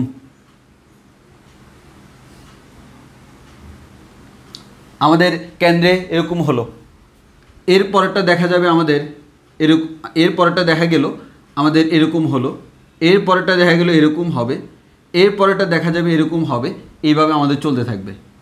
এর মানে একটা জিনিস খেয়াল করছো, এখানেও আমাদের কেন্দ্রীয় উজ্জ্বল, এখানেও কেন্দ্রীয় উজ্জ্বল, এখানে আমাদের এরপরে যে উজ্জ্বলটা সৃষ্টি হয়, প্রত্যেকটা উজ্জ্বলের উজ্জ্বলতা সেম না। দেখো প্রত্যেকটা উজ্জ্বলের তীব্রতা সেম না। তাহলে আমরা বলতে পারি ব্যতিচারের ক্ষেত্রে প্রত্যেকটা উজ্জ্বলের তীব্রতা সেম ছিল, কিন্তু অপবর্তনের ক্ষেত্রে প্রত্যেকটা উজ্জ্বলের তীব্রতা সেম না। কেন্দ্রের উজ্জ্বলতা সবচেয়ে বেশি, ওই কারণে আমরা এটাকে বলি হচ্ছে মুখ্য উজ্জ্বল। কি বলি? মুখ্য চরম। আর বাকিগুলো হচ্ছে কি? এটাও চরম, তবে কেমন চরম? এটা হচ্ছে গৌণ চরম। এই গৌণ চরমের তীব্রতা হচ্ছে কেন্দ্র থেকে কম হয়। অর্থাৎ ব্যতিচারের ক্ষেত্রে যেরকম দেখছিলাম যত দূরে যাও না কেন তীব্রতা আমার সেম থাকে, যদিও অনেক দূরে তো আর ডোরা সৃষ্টি হয় না, ডোরা তো আমার অল্প একটু অংশের মধ্যে সৃষ্টি হয়। এখন আমাদের সেটা হয়, কারণ তোমার এখন অনেকে আমাকে বলতে পারো ভাইয়া কেন আমাদের অসীম পরিমাণ সৃষ্টি হয় না, আপনি তো বলছিলেন যে ব্লা ব্লা ব্লা ব্লা অনেক আমাদের যেটাই হোক আমাদের এখানে তো ভাইয়া সিম্পল আমরা বলতে পারি হচ্ছে ভাইয়া ডোরা সৃষ্টি হবে কি হবে না, সেখানে তো আমাদের ব্যতিচারের ক্ষেত্রে আপনি বলছেন যততমই হোক না কেন আমাদের তো অ্যাকচুয়ালি এখানে আমাদের কি হবে, অ্যাকচুয়ালি যততমই হোক আমাদের উজ্জ্বলতা সেম হবে। কিন্তু তাহলে ব্যতিচারের ক্ষেত্রে বলেন অপবর্তনের ক্ষেত্রে এক্ষেত্রে কি ডোরা আনলিমিটেড না, না আনলিমিটেড না, এটা হচ্ছে লিমিটেড। কয়টা সৃষ্টি হবে সেটা লিমিটেড। কেন লিমিটেড? কারণ দেখো না তোমার এখানে এটা বাঁকবে, আলোটা বাঁকবে থিটা ডিগ্রি কোণে, এই থিটার মান কি 90 থেকে বেশি হওয়া সম্ভব? অবশ্যই না। তাহলে থিটার মান যেহেতু 90 থেকে বেশি হওয়া সম্ভব না, এই 90 এর উপর ডিপেন্ড করে আমরা কিছু ক্যালকুলেশন করতে পারি, ক্যালকুলেশন করে বের করতে পারি সেখানে অ্যাকচুয়ালি কয়টা ডোরা সৃষ্টি হবে। এবার আসো ব্যতিচারের ক্ষেত্রে প্রত্যেকটা উজ্জ্বলের প্রস্থ সেম, সাধারণত সেম, তো মাঝে মধ্যে সেম না হলে সমস্যা নেই। বাট অপবর্তনের ক্ষেত্রে জীবনেও সেম হবে না, এক্ষেত্রে সেম হবেই না। ব্যতিচারের ক্ষেত্রে এই অন্ধকার মানে হচ্ছে 100% অন্ধকার, আর অপবর্তনের ক্ষেত্রে অন্ধকার মানে হচ্ছে এটা, হ্যাঁ অন্ধকার ঠিক আছে, বাট এটাকে তুমি 100% অন্ধকার বলতে পারবে না, একটু আমাদের আলোর রেস থেকে যায়। তাহলে আমাদের এই জিনিসগুলো হচ্ছে ব্যতিচার এবং অপবর্তনের মধ্যে বেসিক পার্থক্যগুলো। এবার আসো আমরা একক চিরে যে প্রণহপর অপবর্তন সেটা আমরা এখন দেখব, সেই জিনিসটা নিয়ে আমরা আলোচনা করব। এবার আসা হচ্ছে আমরা দেখবো হচ্ছে একক চিরে অপবর্তন, আমরা করবো হচ্ছে কি প্রণহপর শ্রেণীর অপবর্তন। তাহলে প্রণহপর শ্রেণীর অপবর্তন করতে হলে আমাদের উৎসটা কোথায় থাকতে হবে ভাই? অসীমে থাকতে হবে, পর্দাটা অসীমে থাকতে হবে। ভালো কথা ভাই। এখন আমরা একটা চির ইউজ করবো, ওকে? তাহলে একটু খেয়াল করো, আমার একটা চিরে আমি ইউজ করতেছি, কিন্তু আমার তার আগে একটা প্রশ্ন আছে। এই যে ভাইয়া আমার এখানে একটা চির, এই যে চির মানে হচ্ছে একটা ফাঁকা জায়গা, এতটুকু ফাঁকা জায়গা। এখন আমার কথা হচ্ছে ভাইয়া এত বড় কেন আঁকলেন? ভাইয়া চিরটা হচ্ছে অত্যন্ত ছোট, ঠিক আছে ভালো কথা, কিন্তু আমাদের সুবিধার্থে ওই চির, এই চিকন যে ছিদ্রটা আছে না, ছিদ্রটাকে আমি জুম করে বড় করে আঁকছি, এটা হচ্ছে সেই ছিদ্র। এটাই হচ্ছে লাল কালির অংশ যেটা দেখতেছো, এটা হচ্ছে শিরের ছিদ্রটা, এটা পুরোটা ছিদ্র। এই শিরের এটা একটা ধার, এটা আরেকটা ধার। তুমি আবার এটা মনে করিও না আমাদের ইয়ংয়ের দ্বিচির পরীক্ষার মতো এখানে চির দুইটা, না না না না, এখানে এই পুরোটা হচ্ছে একটা চির। আমরা বড় করে দেখাইছি, একটা চিরকে অনেক বড় করে দেখাইছি, হাজার হাজার লক্ষ লক্ষ গুণ বড় করে। তাহলে একটা চিরকে অনেক বড় করে দেখাইছি, সেই চিরের একটা ধার হচ্ছে এটা, আর একটা ধার হচ্ছে এটা। এই আলো যখন আমাদের এই ধার দিয়ে আসবে সে সোজা যাবে, কিছু আলো আমাদের এরকম বেঁকে যাবে, এই যে আলোর বেঁকে যাওয়ার যে ঘটনা, এটাকে আমরা বলতেছি হচ্ছে আলোর অপবর্তন। এখন আসো আমাদের এই ক্ষেত্রে আমরা বলছিলাম উৎসটা কোথায় থাকবে? অসীমে থাকবে। আচ্ছা তাহলে আমাদের আলোটা কোত্থেকে আসবে ভাই? আমাদের এখানে ইনফিনিটি থেকে কে আসতেছে? আলো। ইনফিনিটি থেকে অসীম থেকে কে আসতেছে? আলো। তো অসীম থেকে আলো আসার সময় কিভাবে আসে ভাইয়া? সমান্তরালে আসে। তাহলে অসীম থেকে আলো সমান্তরাল আসে, কিন্তু তুমি চিন্তা করো, তুমি একটা লাইট মারলা, অসীম মানে কি? যার কোনো সীমা নাই। এত দূর থেকে লাইট মারলে তার কি এখানে কোনো আমাদের এই কি বলে তীব্রতা খুব একটা থাকবে না। তাহলে আমাদের কি করতে হবে?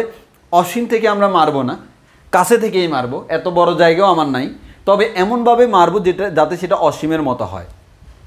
অসীম থেকে আলো আসলে কীভাবে আসতো? সমান্তরালে। তাহলে আমি এমন একটা সিচুয়েশন ক্রিয়েট করব যাতে করে আলোটা সমান্তরালে আসে। কীভাবে আসে? সমান্তরালে। তাহলে আসো আমাদের তার জন্য আমাকে ইউজ করতে হবে একটা লেন্স, উত্তল লেন্স। এই যে একটা উত্তল লেন্স আমি যদি নিই, দেখো উত্তল লেন্সের ফোকাস বলে একটা কথা আছে। উত্তল লেন্সের মধ্যে এই ফোকাস বলে একটা কথা আছে। তাহলে আমরা জানি লেন্সের সমান্তরালে যদি কোনো আলো যায়, লেন্সের সমান্তরালে কোনো আলো গেলে সেটা আমাদের ফোকাসে জায়গায় মিলিত হয়। ওকে। আর আমাদের একইভাবে আমরা যদি একটা লেন্স নিই, এই লেন্সের ফোকাস থেকে যদি কোনো আলো যায়, এটা একটা ফোকাস, এটা আর একটা ফোকাস থেকে কোনো আলো যদি যায়, সেই আলোটা আমাদের লেন্সের প্রধান অক্ষের সমান্তরালে চলে যায়। তাহলে আমরা একটা কথা বলতে পারি, লেন্সের প্রধান অক্ষের সমান্তরালে যদি কোনো আলো গমন করে সেটা আমার ফোকাসে যায় মিলিত হয়। আর আমাদের এই জিনিসটা আমার কাজে লাগবে কখন? যেহেতু আমাদের পর্দার উপরে এটাকে মিলাইতে হবে। সমান্তরালে আলো গেলে তারা কি কখনো মিলবে? অবশ্যই মিলবে না। তাহলে তাদেরকে মিলাইতে হলে কী করতে হবে? একসাথে করতে হবে। এই একসাথে করার জন্য আমি যাকে ইউজ করব তার নাম হচ্ছে লেন্স। কেন ভাই? আমাদের চির থেকে আলো, এই যে দেখো দুইটা আলো বের হয়ে চলে গেছে, তারা যদি মিলিত না হয় পর্দায় কি আমি অপবর্তন দেখতে পাবো না। আমার সামনে পর্দা আছে, তাহলে আমাকে এমনভাবে করতে হবে যাতে করে আমার পর্দার উপর কি হয়? তারা মিলিত হয়। এই যে তারা কোথায় মিলিত হবে? ফোকাসে মিলিত হবে। তাহলে আমি এই ফোকাস যেখানে সেখানে পর্দার আগে রাখবো। একটু পর দেখতেছি, এবার তো ভাই অসীম থেকে আলো আসা লাগবে, অসীম থেকে আলো আসতে হলে ভাই আমার আলো তো অসীম থেকে আসতেছে না, আলো তো আমার এই যে এখান থেকে আসতেছে। তাহলে এই আলোর উৎসটাকে এমন জায়গায় রাখবো যাতে করে সে এই লেন্সের ফোকাসে থাকে। এই লেন্সের ফোকাসে যদি থাকে তাহলে এই উৎস থেকে আলোটা লেন্সের মধ্যে পড়ে সে কীভাবে যাবে, সমান্তরালে যাবে। এবার দেখো একক চির, এ ভাইয়া এই লাল কালারের যেটা দেখতেছো এটা হচ্ছে চির, এই চিরের দুইটা ধার, এটা হচ্ছে চিরের একটা ধার, এটা হচ্ছে চিরের আরেকটা ধার। আবারও বলতেছি, এটা চিরের একটা ধার, এটা হচ্ছে চিরের আরেকটা ধার। এই চিরের যে প্রস্থ তার নাম হচ্ছে এ। এখানে এ মানে কি, এখানে এ মানে হচ্ছে আমাদের যে চিরটা, ওই চিরের যে প্রস্থটা, সেই চিরের প্রস্থ বা আমাদের চিরের আমরা ভেদ বলতে পারি, ভেদ বা প্রস্থ বা ব্যাস বলতে পারি, যেটাই বলি না কেন সেটা হচ্ছে এ। এখন আসো, এখন আমার অসীম থেকে আলো আসতে হবে, মানে সমান্তরালে আলো আসলেই চলবে। তো সমান্তরালে আলো আসতে হলে কী করতে হবে, একটা লেন্স ব্যবহার করতে হবে। এই যে আমি একটা লেন্স ব্যবহার করলাম, এই লেন্সের ফোকাসে উৎস রাখবো। তাহলে এই যে এই লেন্সের ফোকাস দূরত্ব মনে করো f1, এই f1 ফোকাস দূরত্ব হলে এখানে একটা উৎস রাখলাম। তাহলে উৎস থেকে আলো যদি লেন্সে পড়ে, লেন্সে পড়ার পর সে কীভাবে যাবে, সমান্তরালে। আমার এবার এই অংশটা বাদ, সমান্তরালে আলো আসতেছে, সমান্তরালে আলো আসতেছে মানে হচ্ছে সে অসীম থেকে আসতেছে। শর্ত ফুলফিল হয়েছে কি হয় নাই, অবশ্যই হয়েছে। তাহলে সমান্তরালে আলো আসলে সে কোথায় মিলিত, সে কীভাবে আসতেছে, অসীম থেকে আসতেছে আমি ধরে নিতে পারি, এবং আলোটা এখান থেকে আসতেছে। আমি মাঝখানে একটা উত্তর লেন্স ব্যবহার করলাম আমার সুবিধার জন্য। এবার আসো, সে চিরের মধ্যে ডুববে, এখানে তো আলোর প্রচুর আলো প্রশ্রয় আসবে। আমরা তো কাউন্ট করব দুইটা, একটা হচ্ছে চিরের এখানে আর একটা হচ্ছে এখানে ধার, ধার বরাবর। এই ধার বরাবর যে আলোটা আসলো সে সোজা যাবে, সে সোজা যাবে। কিন্তু প্রশ্ন হচ্ছে সে তো সোজা যাইতে গেলে আজীবন যাইতেই থাকবে, আজীবন যাইতেই থাকবে। এখন এদেরকে মিলাইতে হবে না, জীবে মিলাইতে হবে, কারণ আমাদের এই ধার আর এই ধার, এই দুইটার মধ্যে পথ পার্থক্য কত তার উপর ডিপেন্ড করে আমাদের তারা উজ্জ্বল নাকি অন্ধকার সেটা আমরা বুঝবো। তাহলে উজ্জ্বল নাকি অন্ধকার, চরম নাকি অবম, চরম অবম যে কথা, উজ্জ্বল অন্ধকার বলো সেম কথা। উজ্জ্বল মানে হচ্ছে চরম, অনুজ্জ্বল মানে হচ্ছে অবম। তাহলে আমাদের এখান থেকে আমরা বলতে পারি সে সোজা চলে গেল, আজীবন চলতেই থাকবে। কিন্তু আমি মাঝখানে একটা লেন্স দিয়ে দিলাম, তাহলে লেন্স যদি দিয়ে দিই, এই লেন্সের সমান্তরালে কিন্তু আলোগুলো আসতেছে। লেন্সে আমাদের যদি আলো সমান্তরালে আসে সে কোথায় যায় মিলিত হবে, ফোকাসে যায় মিলিত হবে, প্রধান অক্ষের সমান্তরালে। তাহলে ফোকাসে যায় যদি মিলিত হয়, তাহলে দেখো এই যে ফোকাসে যায় মিলিত হয়, তাহলে আমি এই এতটুকু হচ্ছে ফোকাস দূরত্ব f2, এই লেন্সের ফোকাস দূরত্ব নাম দিলাম f2। এই লেন্সের ফোকাস দূরত্ব যত, ঠিক সেই জায়গায় আমি একটা পর্দা স্থাপন করলাম, তাহলে এই পর্দার উপর আলোটা মিলিত হবে। তাহলে এরা যদি সমদশায় মিলিত হয় তাহলে আমরা কি পাবো, আমরা উজ্জ্বল বিন্দু পাবো, বিপরীত দশা হলে অনুজ্জ্বল বিন্দু পাবো। যেহেতু এটা একক চিরে ফ্রনহপার, তার কেন্দ্রে সবসময় কুই সৃষ্টি হয় উজ্জ্বল, এর মানে এখানে তারা সমদশায় মিলিত, এখানে তারা আমাদের উজ্জ্বল বিন্দু সৃষ্টি করে। এবার আসো, ভালো কথা। এখন এই যে তাহলে আমার এটা হচ্ছে সেন্টারটা, সেন্টার। এখন আমি বললাম ভাইয়া এই আলোটা, এই যে আমাদের আলোটা, এই ধার আর এই ধারে একটা আলো সে থিটা ডিগ্রি কোণে বেঁকে গেল, মানে থিটা ডিগ্রি কোণে বেঁকে গেল। যদি দুইটা আলো থিটা ডিগ্রি কোণে বেঁকে যায় এটাই তো অপবর্তন। জি ভাইয়া, থিটা ডিগ্রি কোণে তারা বেঁকে গিয়ে কোথায় পড়লো, তারা লেন্সের উপর পড়লো। আর লেন্সের উপর যদি আলো সমান্তরালে পড়ে তাদেরকে মিলিত করে। যেহেতু আলোগুলো আমাদের পরস্পর সমান্তরালে গেল, তারা আমার লেন্সের পর্যায়ে কোনো একটা বিন্দু মিলিত হবে। এটা কিন্তু লেন্সের প্রধান অক্ষের সমান্তরালে না। তাহলে আমাদের মিলিত হলো, তারা মিলিত হলো, আবার পর্দায় যাইয়ে মিলিত হবে। এখন আমার কথা হচ্ছে এদের জন্য যদি আমি মাঝখানে মিডল অক্ষ আঁকি, মিডল অক্ষটা হচ্ছে এটা, তাহলে একটা জিনিস বলতে পারি সে কত ডিগ্রি কোণে ঘুরে গেল, সে থিটা ডিগ্রি কোণে ঘুরে গেল। প্রশ্ন হচ্ছে এই পয়েন্টে চরম নাকি অবম, এই পয়েন্টে চরম সৃষ্টি হবে নাকি অবম সৃষ্টি হবে। তো আমি বলে রাখি আমাদের চরম আবার দুই ধরনের, একটা হচ্ছে মুখ্য বা প্রধান চরম, আর একটা হচ্ছে গৌণ বা সম্পূরক চরম। যে মাঝখানের যে চরমটা সেটা তীব্রতা সবচেয়ে বেশি তাকে আমরা বলি হচ্ছে কেন্দ্রীয় চরম বা মুখ্য চরম বা প্রধান চরম। সে বাদে অন্য যতগুলো চরম আছে সবাইকে বলি গৌণ বা সম্পূরক চরম। এবং মাথায় রাখবো দুইটা চরমের মাঝখানে একটা অবম থাকবেই, দুইটা চরমের মাঝখানে একটা অবম থাকবেই। এবার আসো, তাহলে আমাদের এখানে আমরা যদি বলি এটা হচ্ছে এ, তো আমরা আবার আগের মতো এই যে এখান থেকে যদি লম্ব টানি তাহলে আমরা বলতে পারবো ভাই এই অংশটা, আমরা আজকে ক্লাসের শুরুতেই বলে দিয়েছি, এই অংশটাকে আমরা বলতে পারি এ সাইন থিটা, বিকজ এই কোণটা থিটা হলে এই কোণটাও থিটা। এটা যদি সাইন থিটা হয় ভাই এটাই তো আমার পথ পার্থক্য। জি ভাইয়া, পথ পার্থক্য দিয়েই তো আমি বিবেচনা করি এটাকে উজ্জ্বল নাকি অনুজ্জ্বল। তাহলে আমাদের এবার একটু খেয়াল করো, এখানে উজ্জ্বল এবং অনুজ্জ্বলের শর্তটা কিন্তু খুবই ডেঞ্জারাস লেভেলের। হ্যাঁ, এটা অনেকে ভুল করে ফেলে। তো আমরা এটা ব্যাখ্যা করতে গেলে আসলে হায়ার লেভেলে বেসিকের প্রয়োজন হয়, তোমাদেরকে সংক্ষেপে ব্যাখ্যা করতে গেলে খুব ঝামেলা হয়ে যায়। তো আমি হালকা করে ব্যাখ্যা করব। সেটা দেখো, আগে আমি শর্তটা বলে দিই। শর্তটা হচ্ছে উজ্জ্বলের শর্ত হচ্ছে এই পথ পার্থক্য এই সাইন থিটাটা λ/2 এর বিজোড় গুণিতক হইতে হবে। দেখো বিজোড় গুণিতক, ব্যতিচারের উল্টা কিন্তু বিজোড় গুণিতক যদি হয়, উল্টে ফেলিও না আবার, এটা এটার মতো, প্রত্যেকটা আলাদা। তাহলে আমাদের ব্যতিচার হয়েছে মানে এটা হইতে হবে, কোনো নিয়ম নাই, এটা এটার মতো। তাহলে a sin θ = 2n + 1 λ/2। শর্ত হচ্ছে n এর মানটা 1 থেকে শুরু। এর মানে এখানে তুমি n এর মান 0 বসাতে পারবা না, পারবা না, 1 থেকে শুরু করতে হবে। সিমিলারলি অন্ধকারের শর্ত হচ্ছে a sin θ = n λ। তাহলে আমার n এর মান 1 থেকে শুরু করতে হবে। এখন তুমি বলতে পারবে কেন্দ্র, ওরে কেন্দ্রের তো উজ্জ্বল আমি আগেই বলে দিছি, তোমার টেনশন করার দরকার নেই। তো তুমি খুঁজবো হচ্ছে গৌণ যারা আছে তাদেরকে, গৌণ যারা আছে তাদেরকেই খুঁজো। এই তাদেরকেই খুঁজতে গেলে তুমি দেখবা দুইটা উজ্জ্বলের মাঝখানে একটা অন্ধকার পাবা। এখন তুমি বলতে পারতেছো ভাইয়া, অনেকে আবার এটা বিশ্বাস করতে পারে না, ভাইয়া অন্ধকারের ক্ষেত্রে n λ কীভাবে হয়। আচ্ছা মনে করো n এর মান 1, তাহলে আমাদের a sin θ = কত হবে, a sin θ = λ। দ্যাট মিনস আমি বুঝতে পারতেছি ভাইয়া a sin θ = λ মানে কি, এই যে এই দূরত্ব যেটা, এই দূরত্বটার মান হচ্ছে λ। আচ্ছা এই দূরত্বটা λ হলে এই দূরত্বটা কত, λ/2 না। এর মানে সেন্ট্রাল যে অক্ষটা, এই অক্ষটার সাথে এই ধারের সাথে এই অক্ষের পার্থক্য কত, পথ পার্থক্য λ/2। আবার এটার সাথে এটার পার্থক্য কত, তাও λ/2। এই যে আমার এরা পরস্পরকে নাকচ করে দেয়। কেমনে নাকচ করে, আসলে এসএসসি লেভেলে এগুলো বোঝানো খুবই টাফ। তো তুমি আপাতত মাথায় রাখো যে নাকচ করে দেবে, নাকচ করার কারণে এখানে আমার কোনো আলো আমরা পাবো না, যার কারণে সেখানে অন্ধকার ডোরের সৃষ্টি হবে। সো আমাদের এভাবেই সৃষ্টি হয়, সেন্ট্রালে একটা উজ্জ্বল ডোরা সৃষ্টি হয়, আর আমাদের তার পাশে আমাদের অনুজ্জ্বল ডোরা সৃষ্টি হয়, এরপরে উজ্জ্বল অনুজ্জ্বল এভাবে কন্টিনিউয়াসলি চলতে থাকে।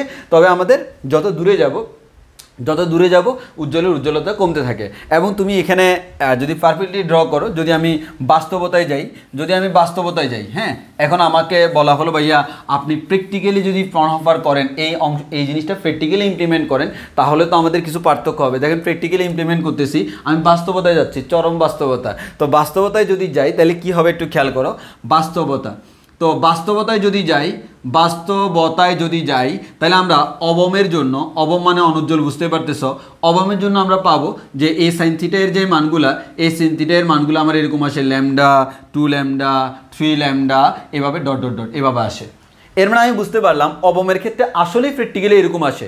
এর মানে আমরা একটা কথা বলতে পারি ভাইয়া, অপবর্তনের ক্ষেত্রে প্রত্যেকটা অবম সমদূরে থাকে। প্রত্যেকটা অবম কেমন দূরে থাকে, সমদূরে থাকে।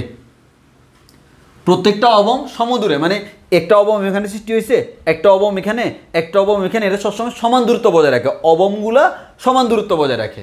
কিন্তু চরমের ক্ষেত্রে যদি আমরা দেখি a sin θ = n এর মান তুমি 1 বসাও, 3 আমাদের n এর মানগুলো তুমি বসাই যাও, তুমি এখানে অনেক কিছু পাবা, যে আমাদের 3/2 পাবা। এখানে আমরা চাইলে আবার 0 থেকে শুরু করতে পারি। আসলে অ্যাকচুয়ালি এখানে আমার 1 থেকে শুরু করা হয়, যখন মাইনাস দেওয়া হয় এটা কোনো ব্যাপার না। তো আমাদের এখানে এরকম পাওয়ার কথা 1.5 λ, 2.5 λ, এরকম আমাদের পাওয়ার কথা, 1.5 λ, 2.5 λ, হ্যাঁ, এরকম আমাদের পাওয়ার কথা অ্যাকচুয়ালি। হ্যাঁ, তো অ্যাকচুয়ালি এরকম পাওয়ার কথা, বাট আমরা এরকম প্র্যাকটিক্যালি পাই না। প্র্যাকটিক্যালি আমরা কেমন পাই, প্র্যাকটিক্যালি আমরা পাই হচ্ছে, প্রথমটা পাই হচ্ছে 1.43 λ, পরেরটা পাই হচ্ছে 2.46 λ, এটসেট্রা, এরকম টাইপসের। মানে এক কথায় হচ্ছে এরা আমাদের কি সমদূরে নয়। তাহলে আমরা একটা কথা বলতে পারি যে আমাদের ব্যতিচারের ক্ষেত্রে অবমগুলো সমদূরে থাকলেও চরমগুলো সমদূরে থাকে না। তাহলে আমাদের এটাই হচ্ছে আমাদের যে কি বলে একক চিরে যে অপবর্তন, সেই একক চিরে অপবর্তনের জেনারেল যে টার্মগুলো সেগুলো আমরা বললাম যে একক চিরে অপবর্তনটা এভাবে হতে পারে, এভাবে আমাদের একক চিরে অপবর্তন হয়। এর বেশি এখানে জানার কোনো প্রয়োজন নাই। তবে শর্তটা মাথায় রাখতে হবে, ম্যাথের জন্য উজ্জ্বলের শর্ত হচ্ছে a sin θ = 2n + 1 λ/2, আর অন্ধকারের শর্ত হচ্ছে a sin θ = n λ। এতটুকু মাথায় রাখতে হবে। এখানে খুব বেশি আমরা ডিপে যাচ্ছি না, বুঝতে পারতেছো কেন যাচ্ছি না, কারণ হচ্ছে আমার এগুলো হায়ার লেভেলের কনসেপ্ট। সো একটুক জেনে রাখলে হবে। এবার আমরা পড়বো হচ্ছে একক চির গেল, দ্বিচির আমাদের নাই, থাকলেও এভাবে করা যায় চাইলে। আমরা যখন একটু পরে এখন আমরা করবো হচ্ছে অপবর্তন গ্রেটিংটা করলে দ্বিচির তুমি নিজে বুঝে যাবা। তাহলে এখন আসো আমরা অপবর্তন গ্রেটিং পড়বো।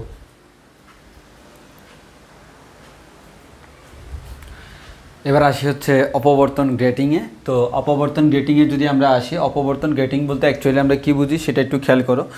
আমাদের অপবর্তন গ্রেটিং মানে আমরা আগেই বলছি যে যদি আমার চির যদি অনেকগুলো হয়, আমরা যে অনেকগুলো চির ইউজ করি তখন আমরা তাকে বলে হচ্ছে অপবর্তন গ্রেটিং। তো অ্যাকচুয়ালি আমাদের এখানে অনেকগুলো চির তৈরি করার ক্ষেত্রে এখানে যে কাজটা করা হয় যে পাশাপাশি আমাদের মনে করো একটা আমরা এরকম পাত নিলাম, এই পাতের উপর আমাদের অনেকগুলো এরকম এই যে হীরা আছে না, হীরা দিয়ে এরকম অনেকগুলো রেখা টানা হয়, তো অনেকগুলা রেখা টানা হয়। তো এখন অ্যাকচুয়ালি আমাদের এখানে যে রেখা টানা হয়, যার কারণে এখানে অনেকগুলো চির সৃষ্টি হয়, যে আমরা অনেকগুলো চির নিয়ে একসাথে কাজ করি, যে আমাদের ভাইয়া এখানে একটা চির, এখানে একটা চির, এখানে একটা চির, এখানে একটা চির, এখানে একটা চির, এখানে একটা চির, এরকম অনেকগুলো চির সৃষ্টি হয়। তাহলে অনেকগুলো চির নিয়ে যে আমাদের যে অপবর্তন, তাকে আমরা বলি অপবর্তন গ্রেটিং। তাহলে আমাদের এই অপবর্তন গ্রেটিং মানে হচ্ছে অনেকগুলা, তাহলে অনেকগুলো নিয়ে আমরা কাজ করব। এক্ষেত্রে দুই ধরনের হইতে পারে অপবর্তন গ্রেটিং, একটা হচ্ছে নিঃসরণ বা নির্গমন গ্রেটিং, একটা হচ্ছে নিঃসরণ বা নির্গমন, আর একটা হচ্ছে প্রতিফলন গ্রেটিং। প্রতিফলন মানে হচ্ছে যেখানে আমরা মিরর ইউজ করি, আয়না ইউজ করি, এটা রিফ্লেক্ট করবে। আর আমাদের নিঃসরণ বা নির্গমন মানে হচ্ছে এখানে ট্রান্সমিশন করবে, যে এদিক থেকে ওইদিকে চলে যাবে। তো আমরা সেই নিঃসারকটাই পড়বো। তো এই ক্ষেত্রে আমার যে কাজটা করা হয়, দেখো এই নিঃসরণ গ্রেটিংটা কি, পাশাপাশি স্থাপিত অনেকগুলো সমপ্রস্থের সিরগুলোর প্রস্থ সমান হতে হবে সম্পন্ন পাতকে অপবর্তন গ্রেটিং বলে। তাহলে অনেকগুলো সমপ্রস্থ বিশিষ্ট চিরের যে আমাদের পাত, তাকে আমরা বলি অপবর্তন গ্রেটিং। এবার একটা জিনিস খেয়াল করে দেখো, অপবর্তন গ্রেটিংটাকে যদি আমি একটু বড় করে আঁকি, তাহলে এখানে জিনিসটা এরকম হয়। দেখো যে আমার মনে করো এটা, হ্যাঁ, তারপর হচ্ছে আমাদের রেখার দৈর্ঘ্য, তারপর এটা হচ্ছে একটা চির, এটা হচ্ছে একটা চির, এরপর হচ্ছে আরেকটা রেখা সেম সমপ্রস্থ, এরপরে একটা চির, এরপরে একটা রেখা, এরপরে একটা চির, এরপরে একটা রেখা। এখন একটু খেয়াল করো, প্রত্যেকটা রেখার প্রস্থ সেম হবে, প্রত্যেকটা রেখার প্রস্থ সেম হবে। এখন দেখো এই যে আমাদের প্রত্যেকটা রেখার যে প্রস্থটা, তাকে আমরা বলি হচ্ছে বি, এটাকে আমরা বলি হচ্ছে বি, এটাকে আমরা বলি হচ্ছে বি, এটাকে আমরা বলি হচ্ছে বি, এটাকে আমরা বলি হচ্ছে বি। এবং চিরের যে প্রস্থটা, এই যে দেখো এই চিরের প্রস্থ হচ্ছে এতটুকু, এটাকে আমরা বলি হচ্ছে এ, চিরের প্রস্থ হচ্ছে এ, চিরের প্রস্থ হচ্ছে এ। প্রত্যেকটা চিরের প্রস্থ এ, প্রত্যেকটা রেখার প্রস্থটা হচ্ছে বি। পরীক্ষা ডিরেক্টলি বলে দেবে চিরের প্রস্থ, রেখার প্রস্থ। এখন দেখো আমরা এখানে একটা জিনিস পাবো, গ্রেটিং ধ্রুবক। গ্রেটিং ধ্রুবক বলতে আমরা আসলে কি বুঝি অ্যাকচুয়ালি, দেখো যে কোনো একটা চির, যে কোনো একটা চির, এই দেখো এই চিরটা, এই চিরের শুরু কোথায়, তাহলে আমরা এখানে বলতে পারি এখানে হচ্ছে চিরের শুরু, চিরের শুরু। এই চিরের শুরু থেকে এই চিরের পরবর্তী চির কোনটা, এটা এই চিরের শুরু, এই চিরের শুরু।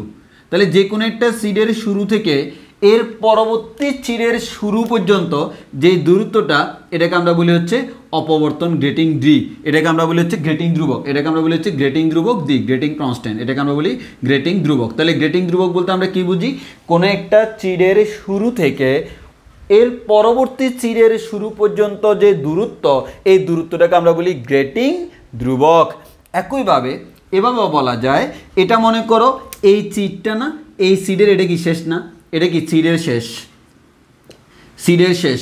এই চিরের শেষ থেকে এর পরবর্তী চিরের শেষ পর্যন্ত, পরবর্তী চিরের শেষ পর্যন্ত এই দূরত্বটাকে আমরা বলি হচ্ছে গ্রেটিং ধ্রুবক। এটাকে আমরা ডি দ্বারা প্রকাশ করতে পারি। এই ডিটাকে আমরা বলি হচ্ছে গ্রেটিং ধ্রুবক, এটাকে আমরা বলি হচ্ছে গ্রেটিং ধ্রুবক। তাহলে অ্যাকচুয়ালি খেয়াল করে দেখো, আমরা গ্রেটিং ধ্রুবক বলতে বুঝতেছি কোন একটা চিরের শুরু থেকে, প্রথমে আমরা বলি অপবর্তন গ্রেটিং বলতে আমরা বুঝতেছি অনেকগুলো সমপ্রস্থ বিশিষ্ট চির যদি আমাদের সমদূরত্ব থাকে, দেখো প্রত্যেকটা চির কিন্তু সমান দূরত্ব বজায় রাখছে, তাহলে সেক্ষেত্রে একটা চিরের শুরু থেকে আরেকটা চিরের শুরু, অথবা একটা চিরের শেষ থেকে আরেকটা চিরের শেষ পর্যন্ত যে দূরত্ব, এই দূরত্বকে আমরা বলি হচ্ছে এই দূরত্বকে বলি আমরা গ্রেটিং ধ্রুবক। এই গ্রেটিং ধ্রুবক ডিটাকে আমরা বলতে পারি, এই ডি মানে কি দেখো তো, এখান থেকে শুরু করে এতটুকু, এটাকে আমরা বলি এ, এটাকে বলি বি, তাহলে এ আর বি কে যোগ করলে কি হয়, ডি হয়। একইভাবে এখান থেকে যদি শুরু করি, এটা বি, এটা এ, বি আর ই কে যোগ করলে কি হয়, ডি হয়। তাহলে আমরা এখান থেকে ফর্মুলা বলে দিতে পারবো, ডি ইকুয়ালস টু হচ্ছে এ প্লাস বি, এটা হচ্ছে গ্রেটিং ধ্রুবকের ফর্মুলা। তাহলে গ্রেটিং ধ্রুবকের ফর্মুলাটা কি, ডি ইকুয়ালস টু হচ্ছে এ প্লাস বি। তাহলে এ এবং বি দেওয়া থাকলে আমরা গ্রেটিং ধ্রুবক ডিটা বের করতে পারবো। তাহলে এটা হচ্ছে আমার গ্রেটিং ধ্রুবক বের করার হচ্ছে ফর্মুলা। এই ফর্মুলা দিয়ে আমরা চাইলে গ্রেটিং ধ্রুবক বের করতে পারি। তাহলে এটা হচ্ছে গ্রেটিং ধ্রুবক। গ্রেটিং ধ্রুবক কীভাবে বের করে সেটা আমরা বুঝলাম। গ্রেটিং ধ্রুবক সমান প্রতিটি সিডের প্রস্থ বা ব্যাস প্লাস প্রতিটি রেখার প্রস্থ বা ব্যাস, এই দুটোকে যোগ করে দিলে আমরা গ্রেটিং ধ্রুবক পেয়ে যাব। সরি, আমরা এখনও মুছবো না। এবার আসো, আমরা যদি বলি, আচ্ছা বলো তো, এই যে একটা গ্রেটিং ধ্রুবক ডি, এটা একটা দূরত্ব না? আচ্ছা, এই যে ডি দৈর্ঘ্য, এই ডি দৈর্ঘ্যে তোমার চির কয়টা আছে? অনলি একটা না? কারণ দেখো একটা চিরের, এই যে একটা চিরের শুরু ছিল এখানে, এই শুরু থেকে আরেকটা চিরের শুরু, এই এতটুকু অঞ্চলের মধ্যে চির আছে কয়টা? একটা চির, একটা চির। একটা চিরের শেষ থেকে আরেকটা চিরের শেষ এতটুকু অংশের মধ্যে চির আছে কয়টা? একটা। তাহলে আমি কি একটা কথা বলতে পারি, এই যে ডি দৈর্ঘ্যের চির আছে কয়টা? অনলি একটা। তাহলে আমরা একটা কথা বলতে পারি, আমাদের গ্রেটিং ধ্রুবক যে ডি, এই ডি দৈর্ঘ্যে চির থাকে একটা। তাহলে আমরা বলতে পারি ডি দৈর্ঘ্যে চির আছে সমান একটি। তাহলে একক দৈর্ঘ্যের সিট কয়টা আছে? 1/dt। এই যে 1/d এটাকে আমরা বলি একক দৈর্ঘ্যের চিট সংখ্যা, মানে একক দৈর্ঘ্যে কয়টা চিট আছে সেটা আমরা হিসাব করি। তাহলে আমাদের একক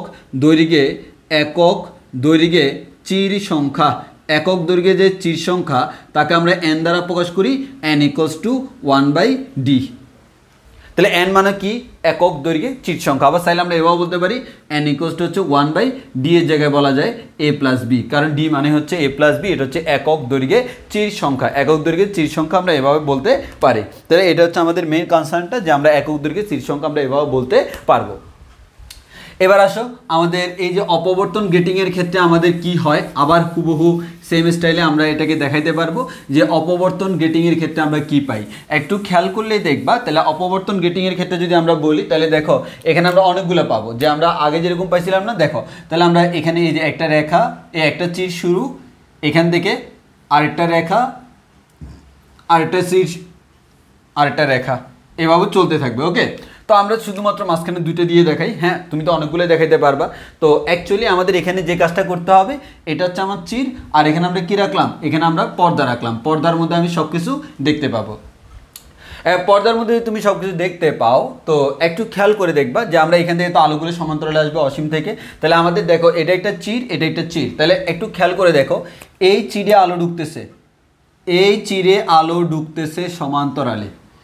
তাহলে সমান্তরালে আলো ঢুকলে সে কীভাবে যাবে? সমান্তরালে যাবে। তাহলে আমরা এখানে একটা লেন্স ইউজ করি, আমি খুব বড় সড়ো একটা লেন্স ইউজ করি। আমরা অনেকে বাঁকা করে ইউজ করে, কোনো ব্যাপার না, আমরা বড় সড়ো একটা লেন্স ইউজ করলাম, একবার আমাদের সুবিধার্থে এক লেন্স দিয়ে সব হয়ে যাবে। তাহলে আমাদের কি হবে? এই আলোটা আমাদের সোজা আসবে, একইভাবে এখান থেকে আমাদের এই আলোটা সোজা আসবে। ভালো কথা। একইভাবে এখান থেকে এই আলোটা আমাদের সোজা আসবে, একইভাবে এখান থেকে আমার এই আলোটা সোজা আসবে। এখানে যে আমার কাউন্টিং, এই কাউন্টিংটা হবে কিভাবে? দেখো এখানে মোস্ট ইম্পর্টেন্ট, তুমি কার রেসপেক্টে করতেছো। দেখো এখানে আমরা যদি বলি অনুরূপ কে কে আছে, অনুরূপ মানে হচ্ছে কি? একই। এই একটা চিরের শুরু থেকে আরেকটা চিরের শুরু, এই দুটো বিন্দুকে আমরা বলি অনুরূপ বিন্দু। এটা অনুরূপ, এটা অনুরূপ, এটা আর এটা অনুরূপ। তাহলে অনুরূপগুলো চিন্তা করতে হবে। তাহলে এই অনুরূপ যে এই রেখাটা, তাহলে একটু খেয়াল করে দেখো, অনুরূপ যে আমি যদি রেখাগুলো চিন্তা করি, তাহলে আমাদের এখান থেকে ওরা গিয়ে কি করবে? ওরা ভাইয়া একটা জায়গায় আমাদের মিলিত হবে, যে আমরা যেখানে যাবে সেখানে আমাদের কোন একটা ধরনের কোন ধরনের সৃষ্টি হবে সেটাই আমরা দেখব। যে অ্যাকচুয়ালি আমাদের এরা যাইয়া মনে করো হইতে পারে তারা যাইয়া আমাদের এখানে মিলিত হলো, যে কোনো জায়গায় মিলিত হইতে পারে। তো অ্যাকচুয়ালি আমরা যেটা দেখব ভাইয়া, আমাদের তারা এভাবে গেল না, তারা আমাদের যদি এরকম হয় যে আমাদের তারা যদি বেঁকে যায়, হ্যাঁ তারা যদি বেঁকে যায়, তো আমি তোমাদেরকে একটু বলে রাখি, তারা যদি বেঁকে যায় তাহলে আমাদের কতটুকু বাঁকবে। তো আমরা মনে করো এভাবে দিলাম, ডটেড লাইন দিয়ে দিই। এখন আমরা এখান থেকে বলতে পারবো তারা যদি বেঁকে যায় তারা কিভাবে বাঁকে। তো অ্যাকচুয়ালি দেখো এই প্রত্যেকটা সিডের যে শুরু, এই সব জায়গায় সে আমাদের একটা উজ্জ্বল ডোরা সৃষ্টি করে, এখানে একটা উজ্জ্বল ডোরা সৃষ্টি করে সাধারণত। তো এখন একটু খেয়াল করে দেখো, তারা বেঁকে গেল। ওকে, তাহলে বেঁকে গেল মানে হচ্ছে এখান থেকে আলোটা 3 ডিগ্রি কোণে বেঁকে গেল, এইদিকে গেল, এখান থেকেও 3 ডিগ্রি কোণে বেঁকে গেল, এইদিকে গেল, এখান থেকেও 3 ডিগ্রি কোণে বেঁকে দিয়ে গেল, এখান থেকে 3 ডিগ্রি কোণে বেঁকে দিয়ে গেল। লেন্সের মধ্যে যখন তারা পড়লো, তারা কোন একটা নির্দিষ্ট পজিশনে যুক্ত হবে। মনে করো তারা এই পজিশনে মিলিত হলো, এই পজিশনে তারা সবাই মিলিত হলো, অর্থাৎ যে কোনো পজিশনে মিলিত হবে। এই পজিশনে তারা কিভাবে মিলিত হলো তার উপর ডিপেন্ড করে আমি বলবো এখানে উজ্জ্বল নাকি অনুজ্জ্বল। তো তোমাকে অ্যাকচুয়ালি খেয়াল করে দেখে তুমি কাউন্টিংটা কীভাবে করবা, কাউন্টিংটা গ্রেটিং ধ্রুবক দিয়ে করবা, মানে প্রতি একটা গ্রেটিং ধ্রুবকে। তাহলে প্রতি একটা গ্রেটিং ধ্রুবকে যদি চিন্তা করি, তাহলে এখান থেকে শুরু করে ভাইয়া এতটুকু, এই এতটুকু অঞ্চলের দৈর্ঘ্যটাকে আমরা বলতেছি ডি। তাহলে আলোর পার্থক্য আমি কাউন্ট করবো হচ্ছে এই যে এই লাল আলো এটা, আর এখান থেকে এই আলোটা, এই দুইটা। তো এই দুইটার মধ্যে দশা পার্থক্য কত? এখান থেকে এটা লম্ব টানবো, তাহলে আমাদের যদি বলি এই কোণটা যদি আমাদের থিটা হয় তাহলে আমাদের এই কোণটাও আমাদের থিটা হবে, তাহলে আমাদের এই পুরোটা যদি ডি হয় এই অংশটা হবে আমাদের কি ডি সাইন থিটা। তাহলে আমরা একটা কথা বলতে পারি অপবর্তন গ্রেটিংয়ের ক্ষেত্রে অপবর্তন যে গ্রেটিং সেই অপবর্তন গ্রেটিংয়ের ক্ষেত্রে আমাদের কি হয় ডি সাইন থিটা হয়। অপবর্তন গ্রেটিংয়ের ক্ষেত্রে আমাদের কি হয় অপবর্তন গ্রেটিংয়ের ক্ষেত্রে আমাদের পথ পার্থক্য যেটা সেই পথ পার্থক্যটা হচ্ছে আমার ডি সাইন থিটা হয়। এই অপবর্তন গ্রেটিংয়ের আবার সুন্দর একটা নিয়ম আছে, সেই নিয়মটা কি দেখো, প্রত্যেকটা যদি আমি আলাদা করে চিন্তা করি, এটা কি একটা একক চির অপবর্তন, এটা একটা একক চির, এটা একটা একক চির, আর প্রত্যেকটা একক চির কি করে তার কেন্দ্রে উজ্জ্বল ডোরা সৃষ্টি করে না, তাহলে আমাদের এরা প্রত্যেকেই কিন্তু একটা একটা উজ্জ্বল ডোরা সৃষ্টি করে, যার কারণে এদের জন্য যদি আমি তীব্রতার গ্রাফ আঁকতে যাই তাহলে আমাদের গ্রাফটা আমাদের কীরকম হয়ে যায়, এদের জন্য তীব্রতার যদি গ্রাফ আঁকতে যাই থিটার সাথে তাহলে আমার গ্রাফটা দেখতে এরকম হয়ে যাবে,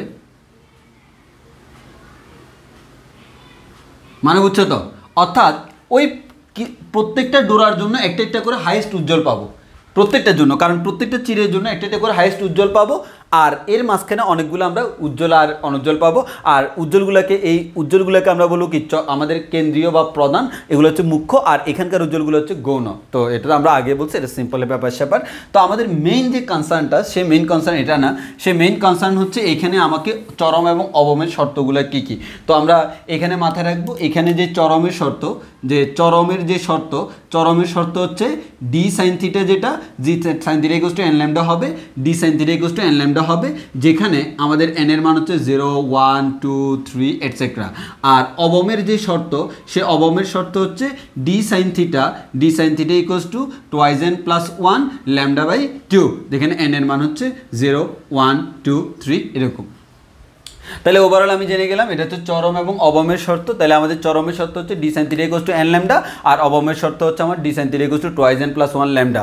তো অনেক সময় দেখবা তোমাদের ম্যাথ করার সময় অনেক সময় এরকম দিয়ে দিল যে অনেক সময় আমাকে এরকম একটা পরিস্থিতি ক্রিয়েট করতে হয় যে মনে করো আমার এখানে লেখা আছে না D sine theta equals to n lambda, অনেকে আবার ভয় পাওয়া যায় এই ডি মানে কি অপবর্তন, আমাদের ডি মানে কি গ্রেটিং ধ্রুবক না, তো আমরা জানি এন ইকুয়ালস টু কি 1/d, মনে আছে কি না, তো এন ইকুয়ালস টু যদি 1/d হয় তাহলে আমরা এখান থেকে নিশ্চয়ই বলতে পারবো ডি ইকুয়ালস টু 1/n, চাইলে বলা যায় না, অবশ্যই বলা যায়। তাহলে এই জিনিসটাকে আমরা চাইলে এভাবে বলতে পারবো, কিভাবে, ডি এর জায়গায় আমরা বসাইলাম 1/n sign theta equals to হচ্ছে এন ল্যামডা, তাহলে আমরা এখান থেকে নিশ্চয়ই বলতে পারবো সাইন থিটা ইকুয়ালস টু হচ্ছে আমাদের সাইন থিটা ইকুয়ালস টু হচ্ছে আমাদের এন ল্যামডা, এভাবে বলা যায় না, অবশ্যই বলা যায়। সো টেনশনে কোনো কিছু নেই, ডি ইকুয়ালস টু আমরা বলতে পারি 1/n। আবার একইভাবে এটাকে অনেক সময় এভাবে লেখে ডি মানে কি a প্লাস বি না, তাহলে আমরা এখান থেকে বলতে পারি a plus B sine theta equals to হচ্ছে এন ল্যামডা। সো যেভাবে বলুক তুমি সেভাবে করবা। এখানে মাথায় রাখবা আমরা যখন ব্যতিচার করছিলাম, ব্যতিচারের ক্ষেত্রে আমাদের এ সাইন থিটার মধ্যে এটা ছিল কি দুইটা চিরের মধ্যবর্তী দূরত্ব, যখন আমি একক চিরে অপবর্তন করলাম এটা ছিল হচ্ছে একটা চিরের প্রস্থ, আর যখন আমি গ্রেটিং ধ্রুবক করতেছি এখানে ডি সাইন থিটা, ডিটা হচ্ছে আমাদের গ্রেটিং ধ্রুবক। সো তোমাকে মাথায় রাখতে হবে তুমি কোন জায়গায় কি ব্যবহার করতেছো ওই অনুযায়ী তোমাকে করতে হবে। অপবর্তন হচ্ছে আমাদের এতটুকুই, এবং অপবর্তনের উপর ডিপেন্ড করে তোমাকে আমরা সৃজনশীল করাবো। তো সৃজনশীল করাইলে আমাদের এই যাবৎকালে আমাদের মোটা কয়েকটা সৃজনশীল আসছে বোর্ডে, আমরা এখন ওইরকম দুইটা সৃজনশীল তোমাকে করে দেখাবো, তাহলে আশা করি আমাদের কনসেপ্ট ফুল ক্লিয়ার হয়ে যাবে। আচ্ছা, অপবর্তনের ক্ষেত্রে আমরা সৃজনশীলগুলো আজকে না দেখাই, তোমরা হচ্ছে অপবর্তন যতটুকু পড়েছি এতটুকু পড়ে রাখবা, আর কারো কোনো কোয়েশ্চেন থাকলে আমাকে জানাবা। আর এর মধ্যে হচ্ছে আমরা অপবর্তনের ম্যাথগুলো করাতে হবে, তো অপবর্তনের ক্ষেত্রে প্রত্যেকটা সূত্র দিয়ে আমি আলাদা করে ম্যাথ করবো, না হয় তোমাদের কাছে কঠিন লাগতে পারে। তো আমি প্রত্যেকটা ম্যাথ আগামী ক্লাসে করে দিব, এবং আমরা সৃজনশীলও করে দিব, বোর্ডে আসলে এরকম সৃজনশীল। সো আজকে এতটুকু পর্যন্ত তোমরা অপবর্তনটা পড়ে পেলো।